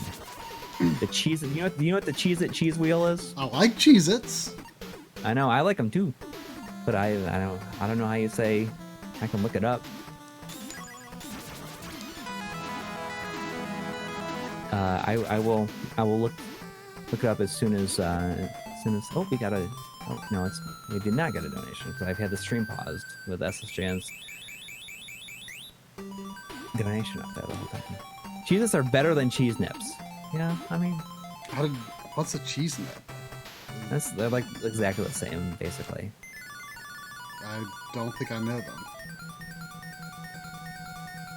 Better cheddars. No, you know, is this where Red we're finding out Wolfie, that Tapir I is feel evil? that I can appreciate Red Wolfie going the other direction, saying I'm a Triscuit man myself, and I can appreciate that. I like Triscuits a lot. I like the what's like the new, like, it's not new anymore, but it's like the olive oil and seasoning flavored and spices or something like that. I have to be in the right frame of mind for Triscuits, but my default state is to not really be a huge fan. Huh. Rosemary and olive oil Triscuits are bitchin'. That's right. It flagged your comment there. I did. But rosemary and olive oil Cheez-Its, what it's all about. And the last game that I need, and they had it there, and I was back and forth on it the entire time because it's more on the higher side, and that is, you know, the ultimate Genesis classic, Toki going ape spit. What? Toki, it's like the arcade game you play as an ape that shoots like these balls out of his mouth. It just got a remake on the Switch. I should stream that sometime. That sounds a because little it got a familiar. limited release, like it was GameStop exclusive, and you could only buy it in this special edition. They had this arcade machine, a cardboard arcade machine that you put together, and then you stick your Switch screen in it. Ha. And it is like it's way overboard for Toki. I think of Toki Tori, which I just got that collection. No, this is an arcade game. So games like Toki going ape spit itself is a remake. So it's different. Is it fairly different from the arcade? Because I really only have played the arcade version. Toki. It came out on the links too, I think. But it wasn't going ape spit.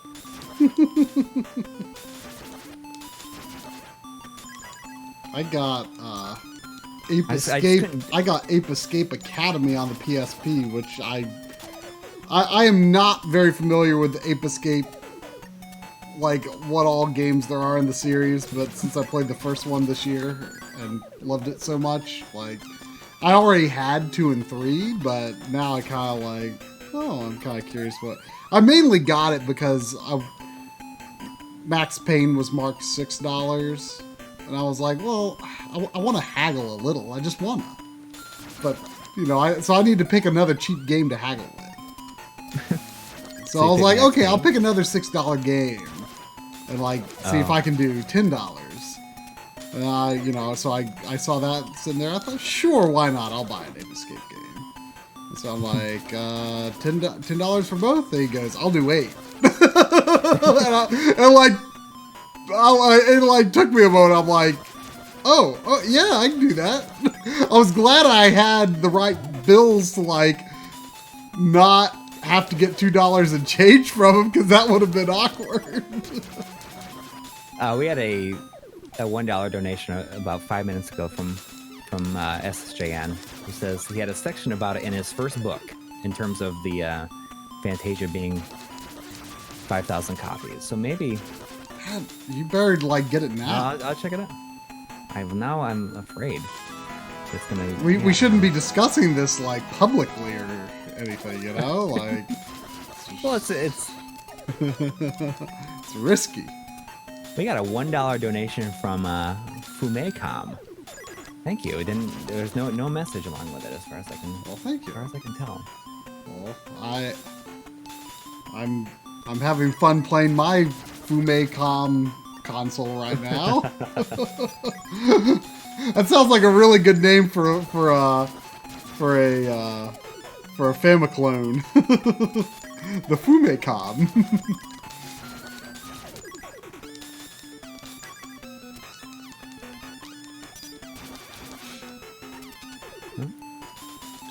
Sorry about that.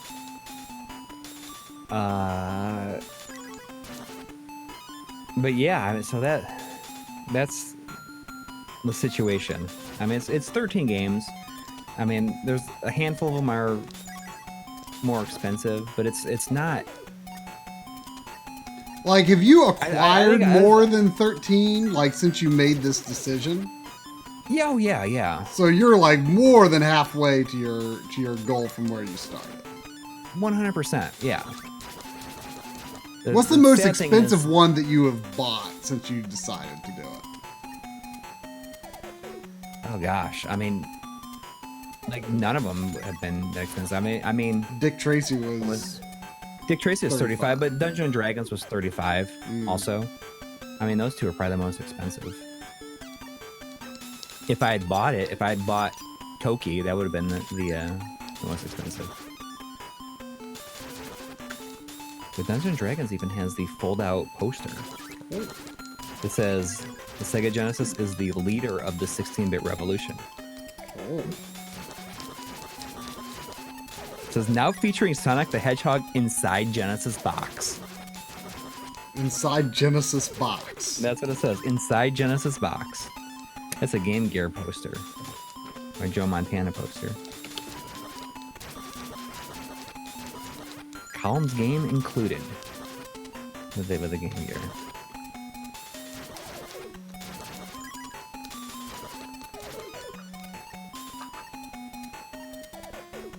Oh, this feels like the lead up to the boss. The boss.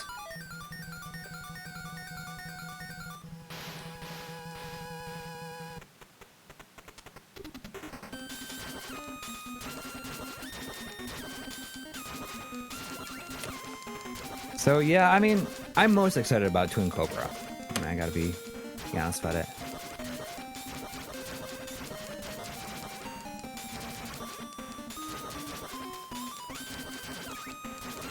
We got Undammed in the chat. Not sure if it's the same Undammed. I assume that it is. He just has a different icon that I think that he normally has, or that just like it's different than the one I usually see on his Twitter. I was not sure how many units, but outside of the interwebs, I've only found one in the wild. Are you talking about Fantasia? Or am I? Did you say something earlier? Am I missing something? Oh, he's talking about Hagane.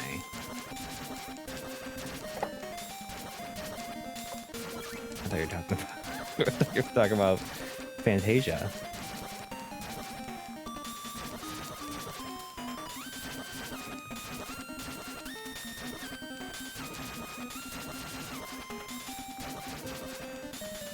Is this the last boss? I'm assuming so, but that's a pretty anticlimactic. I don't know if he's going to have. I mean, he was very similar to the first form that I fought several levels ago. You hug on it, yeah. It's the real meat in a dumpster. Oh, so you, like I can't. It's so small. Like the icon on my screen is just so small. It does look like you're like some eyes peeking out from inside of a box of some sort. Wait, what? just Undam's user icon. Is that the one he usually has that I'm used to seeing on Twitter that I automatically can identify him by? It does seem like that might have been it.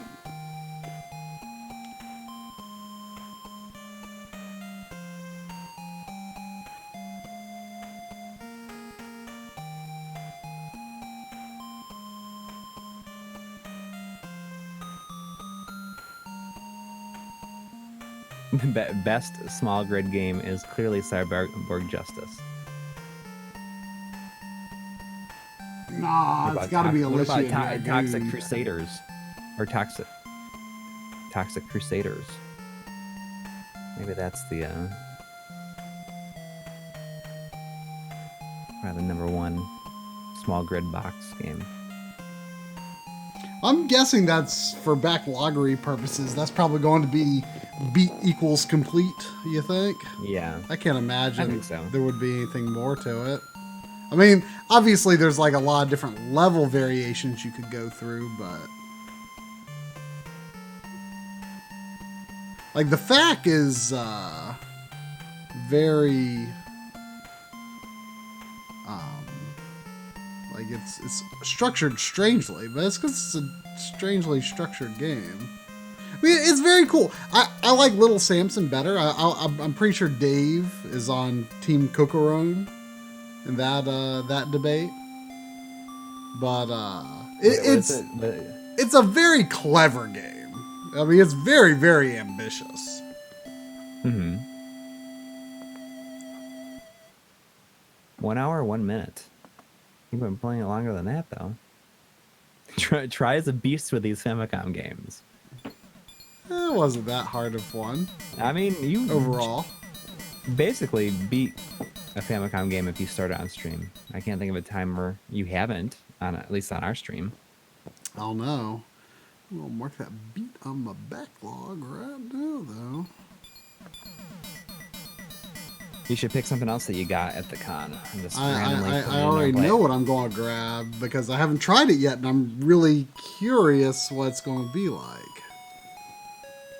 I'm going to say that's complete. I can't imagine, unless I like beat it under 1 hour, there's like a different ending or something, but I don't know that. And even then you came pretty close to that. Yeah.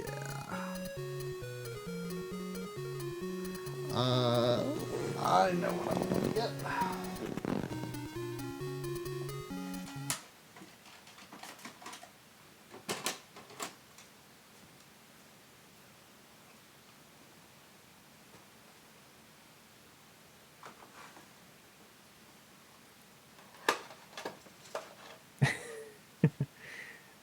That's the thing. Whenever he gets out of that chair, it's like... did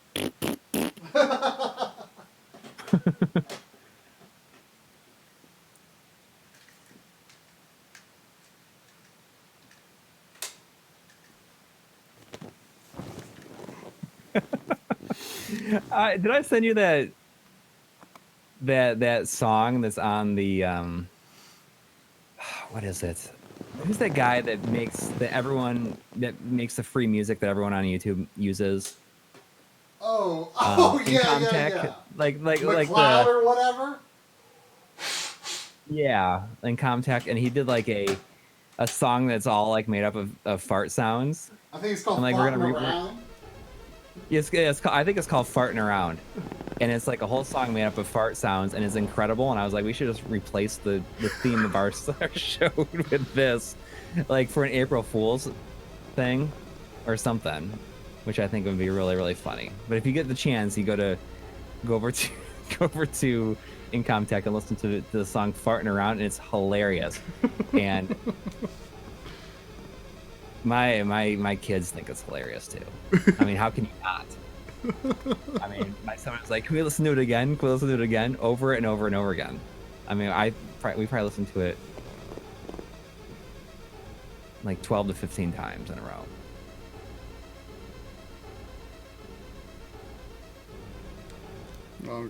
Did you beat the other version? I have not beaten it yet, but I need to pick it back up again. Cause I played a little bit on the Backloggery stream a few weeks ago, And it was a really tough level that I stopped on, the tower climb. It was a tough level, but I got past it. And then I might have got past another level. I forget. Game level hard or normal? It's weird that normal is below. Okay. I'm going to say normal for now. I have no idea what this is going to look like.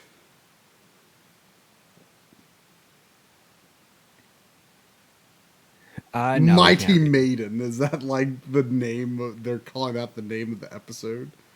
Like the whole game? But this looks visually pretty similar. It's starting off at a different spot though. So, oh, interesting. There's some sort of like inventory system. Is there no slide? Interesting. I thought I said normal. Or, oh, maybe I was on the wrong one. Whatever. Doesn't matter. I just wanted to see how different it is. But actually, it's visually surprisingly similar, but I don't think I have got another character. I don't have a double jump, and I don't have a slide, it seems. You can't hit a different button for a slide? Doesn't seem to be the case. R and L goes through the inventory, so I can like change out my up and Y attack, I guess. Well, I can swap it in, but then it just like gets. You can run by double tapping forward. Oh, I see. Seems like it would be risky in most situations, though. It's interesting though that so like I don't have the slide, which is the Valis warrior's ability, or the double jump, which is the other character's ability. I like the other character a lot more in general. Yeah. Well, now that you do this, are you gonna try and play the porno game that came out after that? What system is that for? I have no idea. I feel like it's probably on the PCFX, but I mean, probably. I can't say for sure. I mean, I don't know. That's probably what that whole system is about. Or, as far as I understand. But it might just be a PC game. But either way, I think that didn't Audie say that he was like researching like who had the rights for it, and he's like, oh, I got some good stories about it. Oh, I forget. Ask him about the story. It's not PowerPC computer. It's like, oh, this is a different box.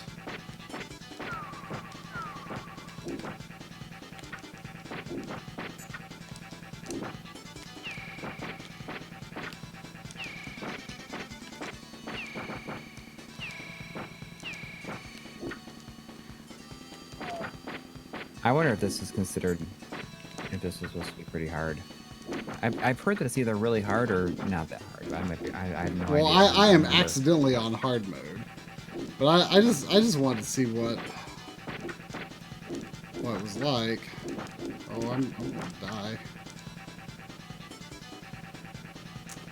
Being careless.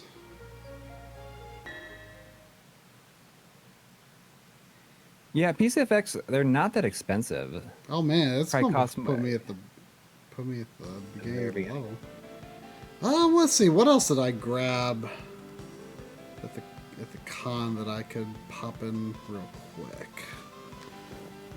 Let me look at my pickups picture. Here goes the couch. Can't wait to hear it. So exciting. Everyone was just talking about it. That's the reason. Oh, I know what I want to play. Oh no, I can't play that. I was going to play the Bomberman 64 game. Mm-hmm. But I haven't swapped the backplate yet.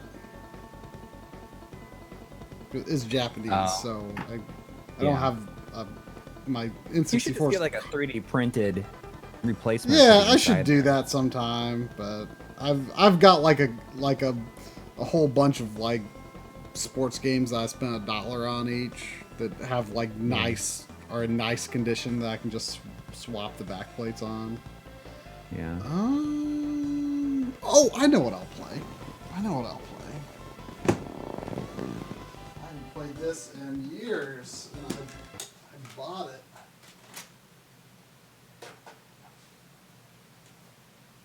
I don't think it's a very good game, but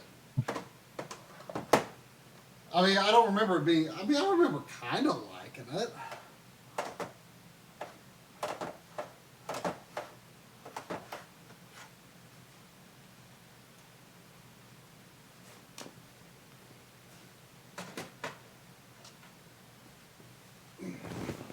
We're just going to be playing an RGB here. Uh-oh. Not a start game without controller pack. I guess I'll just have to take it out now.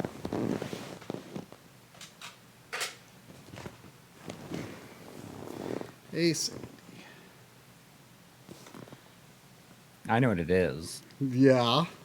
Mellow Game is saying, play video games, try anyone will do. I think they're going to be disappointed with what it is. I think they are. They're definitely going to be disappointed. This is probably a game that, like, what you wish for.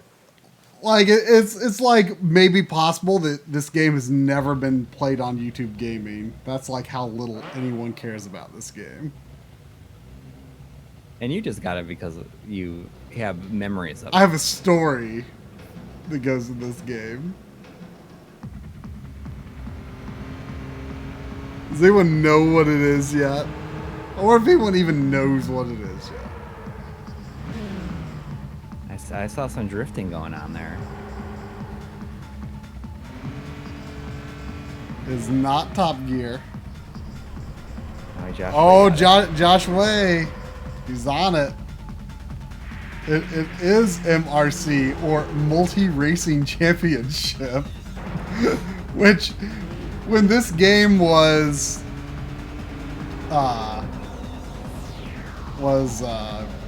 you know, coming up, you know, me and my friends saw Nintendo Power, were like Marc, what's Marc MRC? You know, my name is Marc with a C for those who don't know me by any name other than Try. And I remember it got bad reviews. I don't think Nintendo Power gave it good reviews. I don't think IGN gave it good reviews, you know, whoever you listened to back then. But I was like, but I have to rent this game because it's MRC. I just had to. And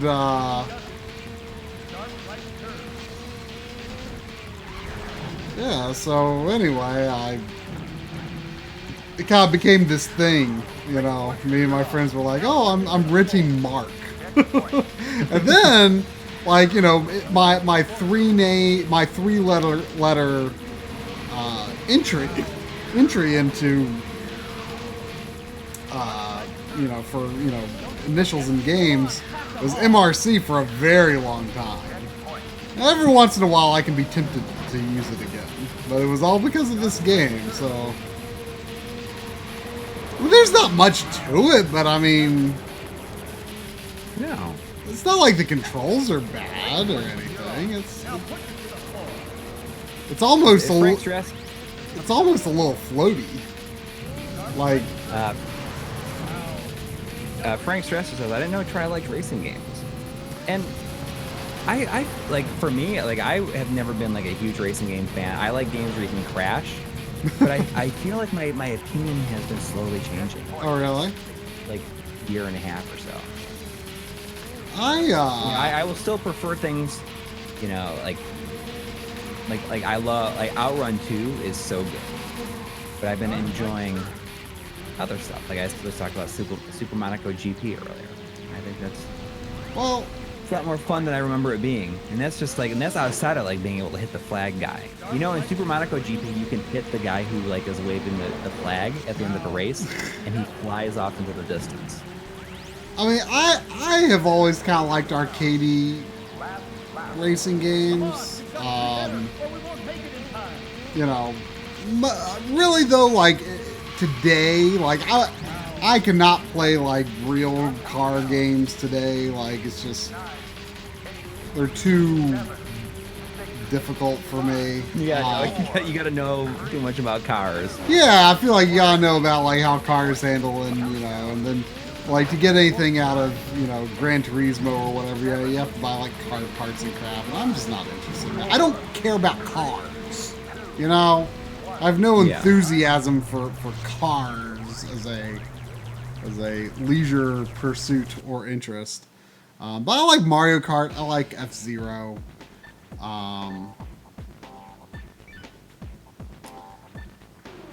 But yeah, I've always liked. I like Beetle Adventure Racing. I like the cruising games. I like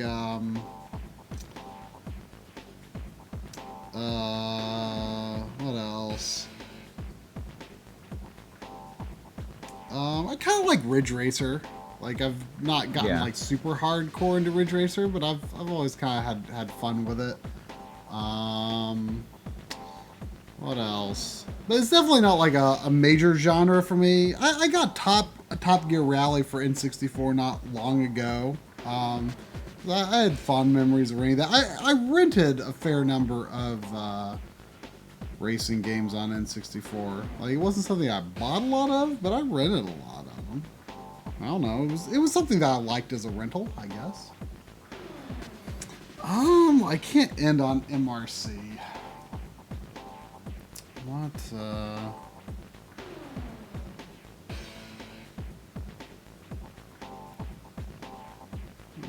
else should I pop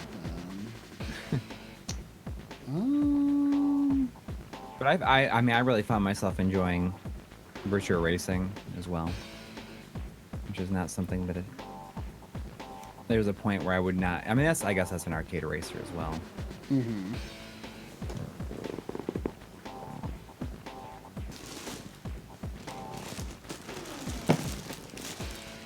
Sega Rally is very good. See, that's a game that I have, and I got it at Goodwill, and that's Need for Speed Hot Pursuit 2. I should play that. I bet I would get really into it. Because I love the first Hot Pursuit. I played that a whole bunch on the PC, actually. I need to get at least one Burnout game, because I used to have... Oh, yeah. I mean... I had either Burnout or Burnout 2 on the GameCube. You should get Burnout Revenge. Is that like the 360 PS3 generation one? I don't know. I have a sealed copy of Burnout 3 that I found at Goodwill for $3. But Burnout Revenge was the first one that I played, and I thought it was really fun. Burnout Revenge is Burnout 4. And Burnout Paradise is really cheap, and I think I got the Xbox One version, which is 4K. It's Xbox One X enhanced, and it's like under $10 most places now.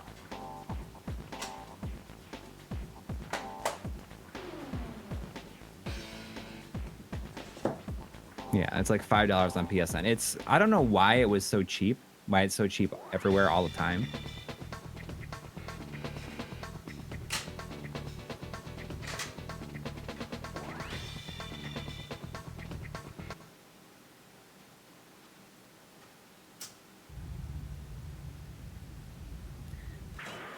Tony Serta's a big fan of this game. Oh, of MRC, really? Yeah, saying I grew up on MRC. Oh man, what a good game.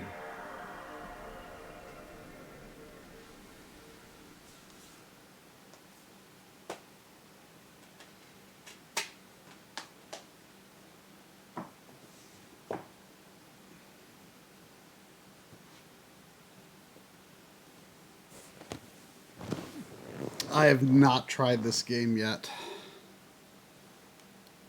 Is that gonna work? We cleaned it. Oh, see, here you go. This is... Oh, I knew there was right 480p. Yeah. I don't think it's widescreen, though. That's okay. No, I mean, yeah, it's fine. I mean... this is. Oh, I have you have ever to played switch this to game? sync. No, I've never played it. I have to switch to sync on green. Oh my god.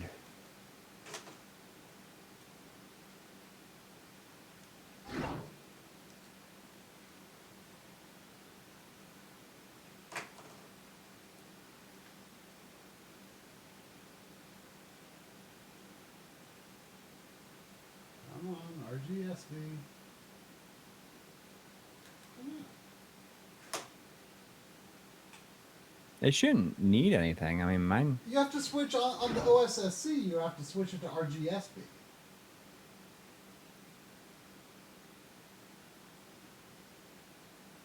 Oh, for PS2. Right. Can I? Maybe Oh, I'm- you're using RGB. That's why I use component. I use component for my. Oh, wait. Well, whatever. It doesn't matter. I'll use 60 hertz. Maybe I might be. Switching the component. I might. Maybe it's the. It might not be in the right port on the G-SCART. It might be my other PS2 that's on that. Whatever. And this is an awesome game. I mean, I am. It has the most fun drifting. Drifting is really, really easy. You just like, all you need to do is take your finger off the gas and tap the brake for like a split second and hit it back on the gas again and hold it down. Well, that's kind of how Ridge Racer is. I'm sure that's a little more mechanical though. Yeah. Sandy. Oh, this is an awesome game. Awesome game. I was playing it earlier today. This version does, for all the extra content it has, it does not have the first game, the original arcade game on here. You would expect it would. You would expect it, but I mean it's only in OutRun 2 on the Xbox. I was very surprised. I didn't realize it because I thought for sure that it was. Can I change like the? Ooh, I'm going to be from Sega Nation. And you guys, you're signing. Oh, I honestly don't even know what I am. Are you serious? I think it might be Leo. Yeah, I don't. It's nothing that I ever really have thought a lot about. I think it might be Leo. Can you not change your character portrait? You can change all that stuff. I don't think you can change your portrait now. Oh, but You're you always can that later. cool looking dude. Like he's in all the post race stuff and everything. Maybe I should have been MRC.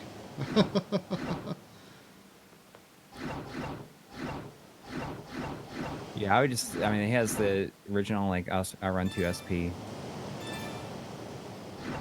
Oh, there is a that's- widescreen mode. Okay. Can you not do it with? OutRun 2 is OutRun 2 is Accelerate brake. does not have widescreen.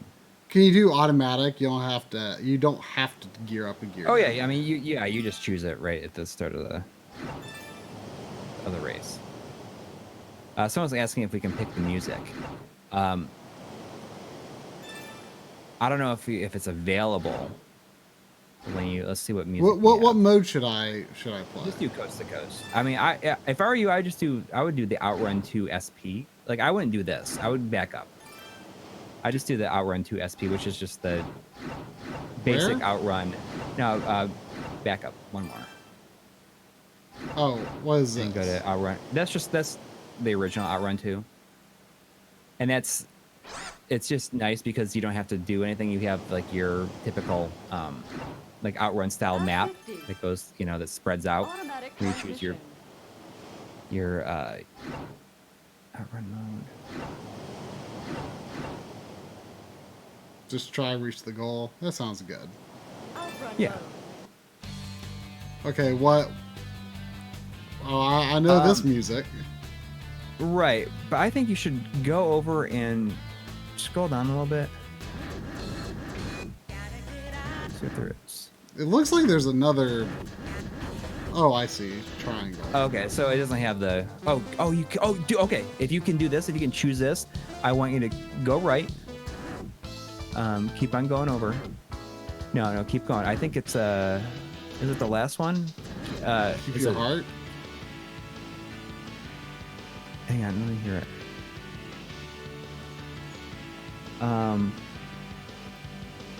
Yes, Keep Your Heart, the 1989 version of it. This is from Turbo OutRun, and it's like it's an awesome song. And you just learned about really. Yeah, I mean, I am surprised that I've never heard it before. Okay, so is left always easy? Yeah. Okay. I actually bought this game with MRC. Oh. The person I bought from probably thought it was like some racing game nut. Maybe. So you just tap the brake when you're going around. Oh, the you corner, tap the brake. Yeah, you tap the brake. And you tap the brake. It's not working. Oh, you have to let go of gas. And it's just really fun. It's just a really fun drifting mechanic. Like you're literally just driving sideways. I don't know why I'm playing with the D-pad for some reason. That's okay. I don't know. It feels like a D-pad game to me for some reason. Yeah. I should probably use the stick though. It feels really sensitive though. Oh, what is this? Let's see. John Carvalho Toledo says, guys, I have to thank you for the RGB masterclass. Gaming is big among the retro game community here in Brazil. Oh. That's so cool. Thank you. I mean, you're the second person that's saying that Brazil likes us. Like, that's and one night, I think. Yeah, it was earlier. I don't know why the Xbox version of this is so expensive. I've never seen it in person. I've never seen it anywhere. I mean, it's 2006, right? I mean, so Xbox was dead. I know, but I mean, it's just so interesting because I've never seen it in person. I've never seen it anywhere. How much is it? Like, I think it's like well over $100. Wow. I mean, Xbox 360 came out in 2005. Yeah, I guess that would make sense.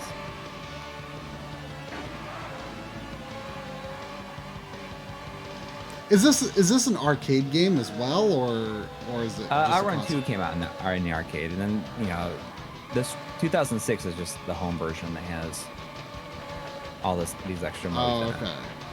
So is the Xbox version, is it coast to coast, or is it just OutRun 2? There's both. Oh, okay. Are OutRun both versions 2, expensive? No, OutRun 2 is pretty not expensive. But I guess I from what I've heard is that the Xbox version of OutRun 2 has a better frame rate than either version of. Better version than coast to coast on either version. Yeah. This looks like a PS2 game. I guess because it is a PS2 game. But I don't know. PS2 feels right for it to me somehow. Although I do feel there's something to be said about Sega games on Xbox. That also feels right.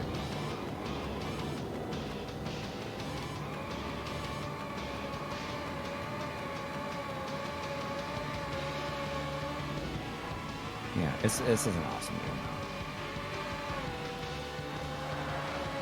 Uh-oh, I think I might be going a hard path. It's okay. I mean, if you keep on going left and then even if you just go down one, it's just, it's going to be the harder of the two you could choose from. But a lot of games in this era kind of had this structure, like where you just like diverge, like that. Even that Famicom 3D Hot Rally. Right. Very similar structure. Which I like the idea behind these kinds of racing games, but I've never really been good at them. I kind of got pretty decent at Famicom 3D Hot Rally when I was playing it.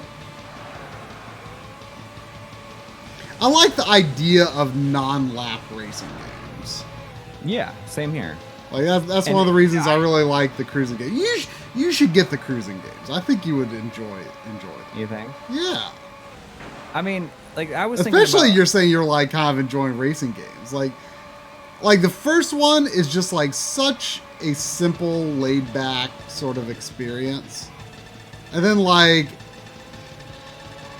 then they just get like kind of stupid with World and with World and Exotica in like the best way. Oh, SSJN. We got a somehow $1 an Xbox donation. copy of Coast to Coast. I picked up a new Xbox copy of Coast to Coast, the FYE for $5 when they were dumping that generation. Never got around to playing it. Now I can't open it out of principle. Oh no, you gotta open. I'm an opener. You know, I'm all about. Yeah, you know, it's funny when I was looking for memory cards at Retro World. There was one. Someone had a memory card. It wasn't a color that I had, and they're like, "Oh, we have this one. It's like it's still sealed." I'm like, I don't want to buy that. I don't want to pay a premium for it. I'm gonna open it up. I'm gonna use it. Mm-hmm. So I'm not gonna pay. I mean, $30 versus $5. I've run into 2 situations in the past 2 years where I actually got I ran across a sealed copy of a PS2 game and paid the same price sealed as it would have been used. The first was Onimusha. I think that was at Too Many Games a couple of years ago. And the same vendor had like a black label used copy. I think it was $6. And a sealed Greatest Hits that was also $6. And I don't have any. I cannot do Greatest Hits GameCube or PS1, but PS2 is A-okay. So yeah, so I was like, well, I'll get the fresh one. Why not? I mean, I don't think any collector is chomping at the bit for a sealed Greatest Hits Onimusha. Right. I mean, the other time was Fatal Frame 3, which I mean, it was like $30-ish sealed, and I looked it up on eBay and it was like about that used. So I'm like, okay, I'll buy that. Yeah, I mean, like I don't want to buy anything that's like sealed. It's gonna be more expensive because I mean, I'm even to the point now where it's like if a game comes with certain things, it's like I'm just gonna use it. like if there's a sticker. Oh yeah. In the box, I will put it on something. Yeah, I really, you know, those Nintendo card packs that I did that Patreon video log on. I was like, I'm gonna use these stickers if they're like still sticky at all. But then they're kind of more like cards. I mean, they are stickers, but it was definitely kind of a situation where it's like, oh, I feel like I should keep these as they are. But yeah, I love using stickers that come with games. Like I feel like stickers have really come back for me. You know, like I can't even really remember caring that much about stickers even as a kid. But now I'm kind of like, yeah, stickers. I can put them on my PDF. I had Garbage Pail Kids, and I put those stickers on a bunch of stuff.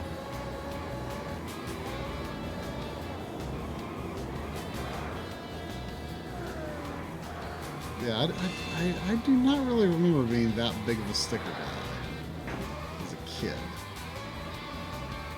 See, Daniel Black says I got OutRun 2006 Coast to Coast for Xbox in late 2018 for £15. Ooh. Both OutRun 2 and this were Sega Chihiro games that were basically OG Xbox with double the RAM. Huh? What? I don't know. Are they? The arcade machines. This is the arcade hardware. That's right. Oh, the arcade hardware is basically an Xbox? Yes. Yeah. Interesting. It took me a second to remember that. That's kind of crazy. Well, now I feel like the Xbox One does make more sense. Yeah, I mean, it was originally exclusive. Oh. Just an awesome game, though. I mean, it is a really fun game. Do you have Isn't it the just- generic version, the non-coast to coast? Xbox version? Xbox Yeah. version? Oh. I mean, it's like going to be in our next episode. That's when they has the original game in it, too. Oh, okay. And it's one of the few versions that has the original car sprite, because obviously they had the Ferrari license when they released this, so they could use the original car. I mean, that's the thing when I'm gonna. So like Yakuza and all those don't have it. Right. They have a different looking car because they don't have the Ferrari license. Man, I'm so bad at And these games though. I've never gotten to the end. Oh, just give it time, because it's such an easy game to play. It's easy but challenging. Is there a car you recommend? What was those?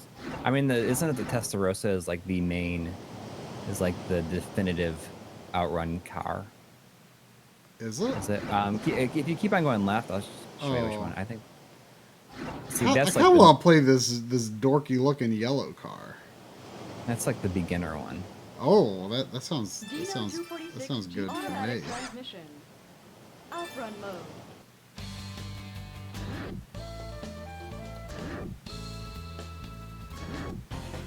mode. See, I'm a big Splash Wave fan, but I've been really enjoying Passing Breeze recently. I think that might be the one that I mean, I like Splash Wave as well, but I think that might be the one I like. I think I've said it before, but there's this OutRun rip-off minigame in Danganronpa V3. Oh. That's got this this little sort of pretty much exact excerpt from. I'm not sure which OutRun tune it is, but I've definitely heard it in OutRun itself, where it's like dun dun dun dun dun dun dun dun. It kind of goes off on this tangent for a bit. I don't know. I'd have to listen to the tracks again. It's probably this song then. It might be it.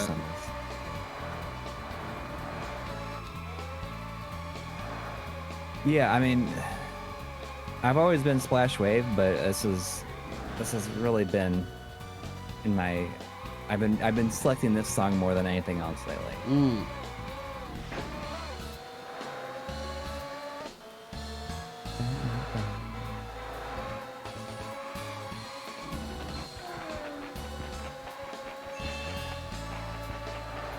I mean, it's just really fun to play. I feel like you can already tell that you like it. I really want to get to the end, you know? Yeah.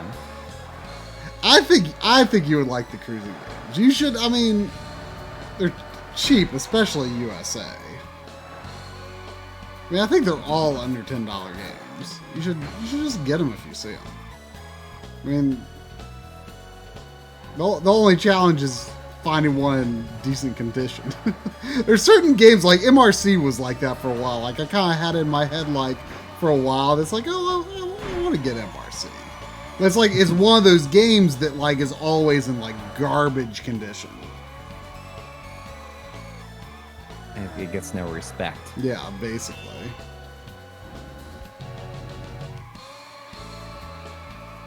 So do you like gain speed in a You get if you get behind them, so you're in the slipstream. Right. There's a slipstream underneath. That means that you're in there like the. Yeah, Mario behind Kart does them. it too. Yeah, it's like speeding up. But like, what I'm trying to figure out though is like, am I actually like gaining speed by drifting, or just like not losing speed on a turn instead? Right. You're not gaining speed from it. You're just not losing speed. It's just you're going around the corner without having to slow down at all.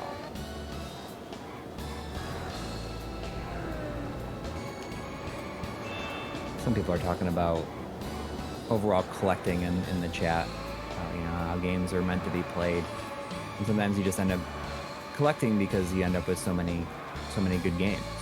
And that's kind of like, I mean, outside of working designs games, like this whole Genesis black box thing that I've been doing is something that I've never really done before.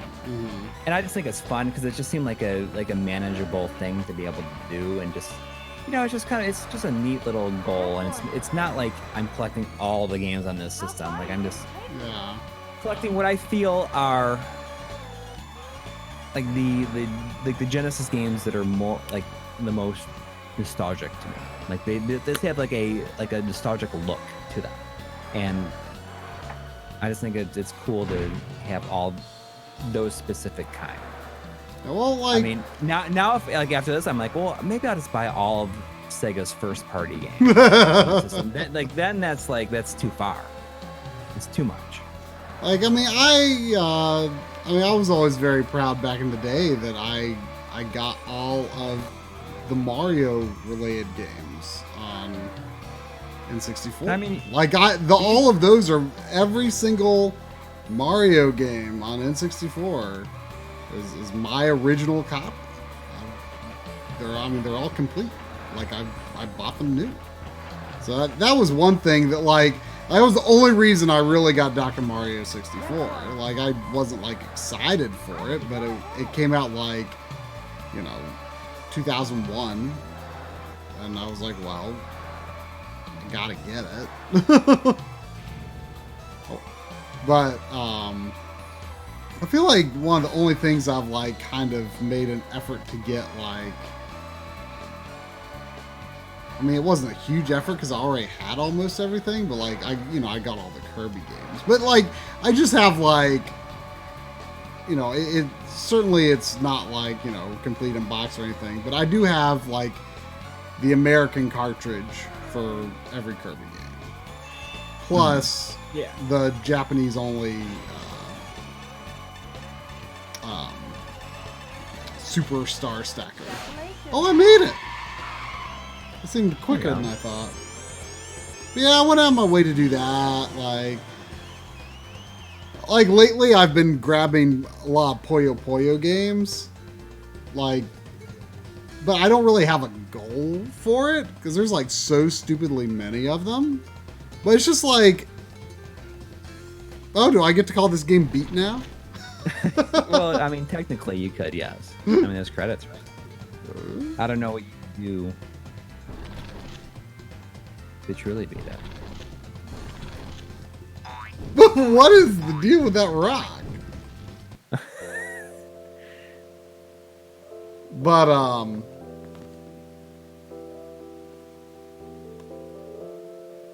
yeah, it's just that Puyo Puyo games are all Best Outrunners.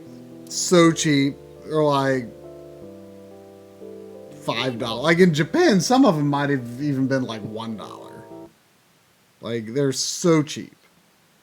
You could get so many of them for just $5 each.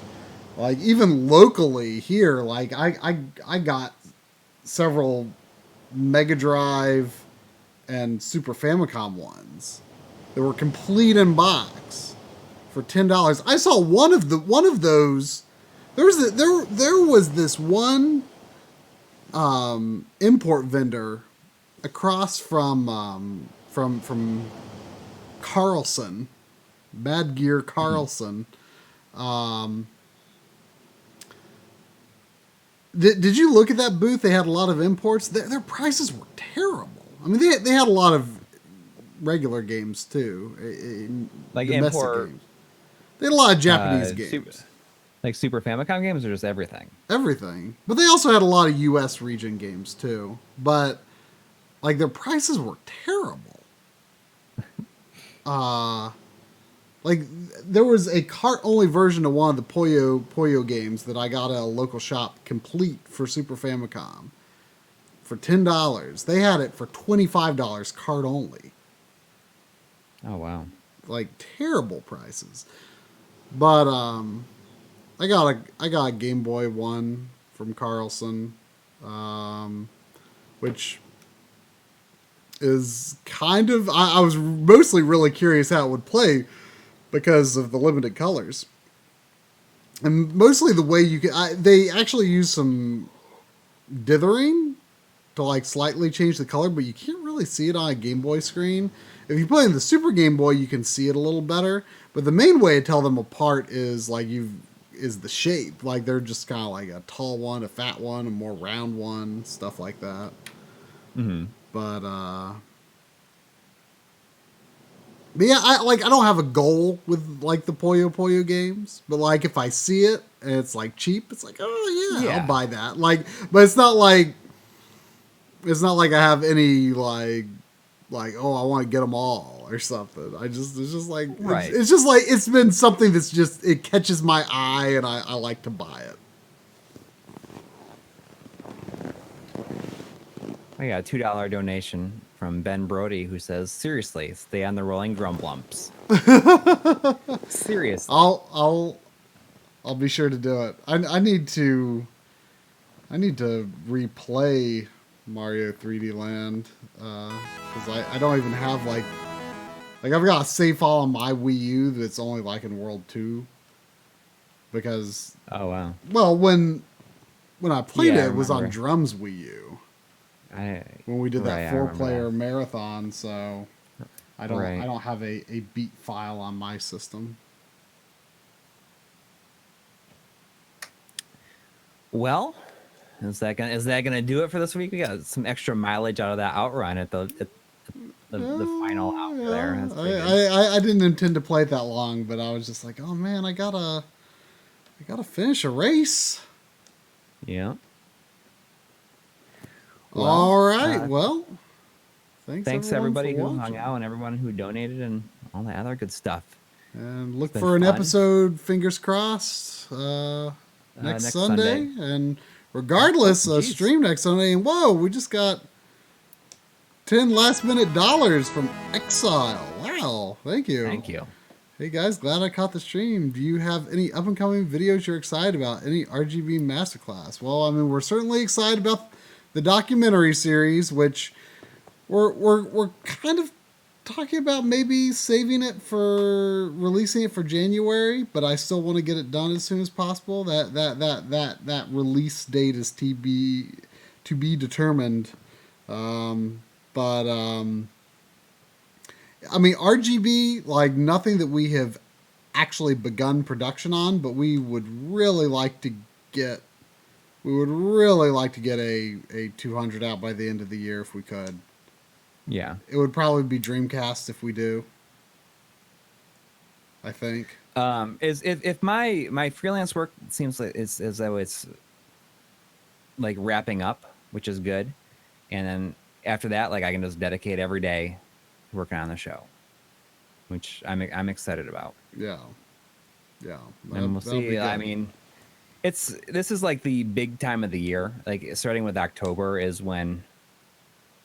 I mean, you'll hear everyone say like, "Oh, this is like when everybody releases their big videos," because like the ad rate is so high. It's much better, yeah. And last year we did pretty well with the third party controllers episode.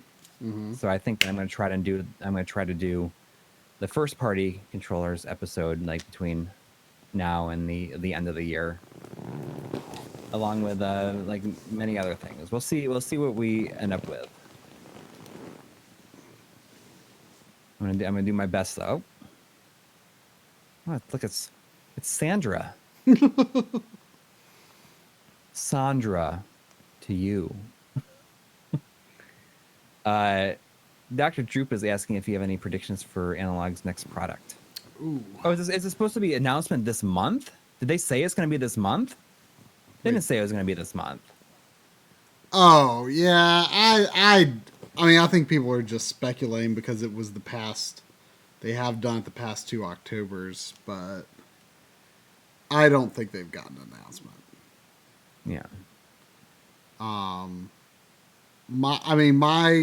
think we got the same question in our panel. And Oh, right.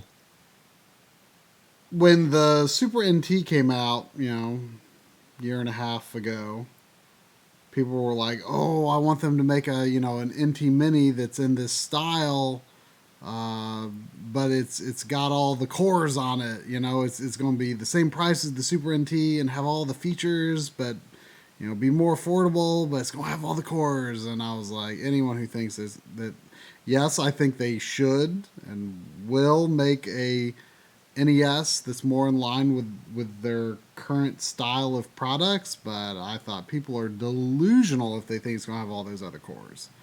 And now I kind of think it will, because they registered the trademark Analog 8. Which to me leads me to jump to the conclusion that it would be like most of Kevin's 8-bit cores. And especially for the popular ones, like Atari and ColecoVision and stuff, I would like to hope they would release cartridge adapters. Yeah, I mean, I guess when you had thought about that before, the idea of cartridge adapters hadn't entered the discussion. Yeah. Yes. I mean, I would guess it's probably going to have like an NES slot with a Famicom cartridge adapter. Right. Unless it needs to be the reverse, or unless they somehow cram 2 cartridge slots on it, but I kind of doubt it. That would be hard with their current form factor, but I feel like they would have to default to NES. But I don't know that much about adapting Famicom to an NES-sized slot. I'm sure that they could find a way to make like all the pins connect and do the audio and stuff, but I just don't know that much about that. But that would be great too, because my biggest complaint about the NT Mini is that the NES cartridge slot does a bad job of reading cartridges. That's right. The worst thing about the NT Mini, but with like Super NT and Mega SGs, never been a problem. So hopefully they could get some better cartridge connectors. But yeah, I mean, that's what I hope it would be. But I'd like to first see those other cartridge adapters that they said were going to come out for the Mega SG. At least the ColecoVision. It's very surprising to me those are not out yet. There was never any cartridge adapters for the other cores promised, Daniel Black. I mean, that was not meant to be an official analog product. Kevtris said I would like to do that, but I don't think that was anything that was ever announced as a thing that was definitely happening. We've got a bare board DAC. It's not like the finished product. We just did some tests and feedback for it.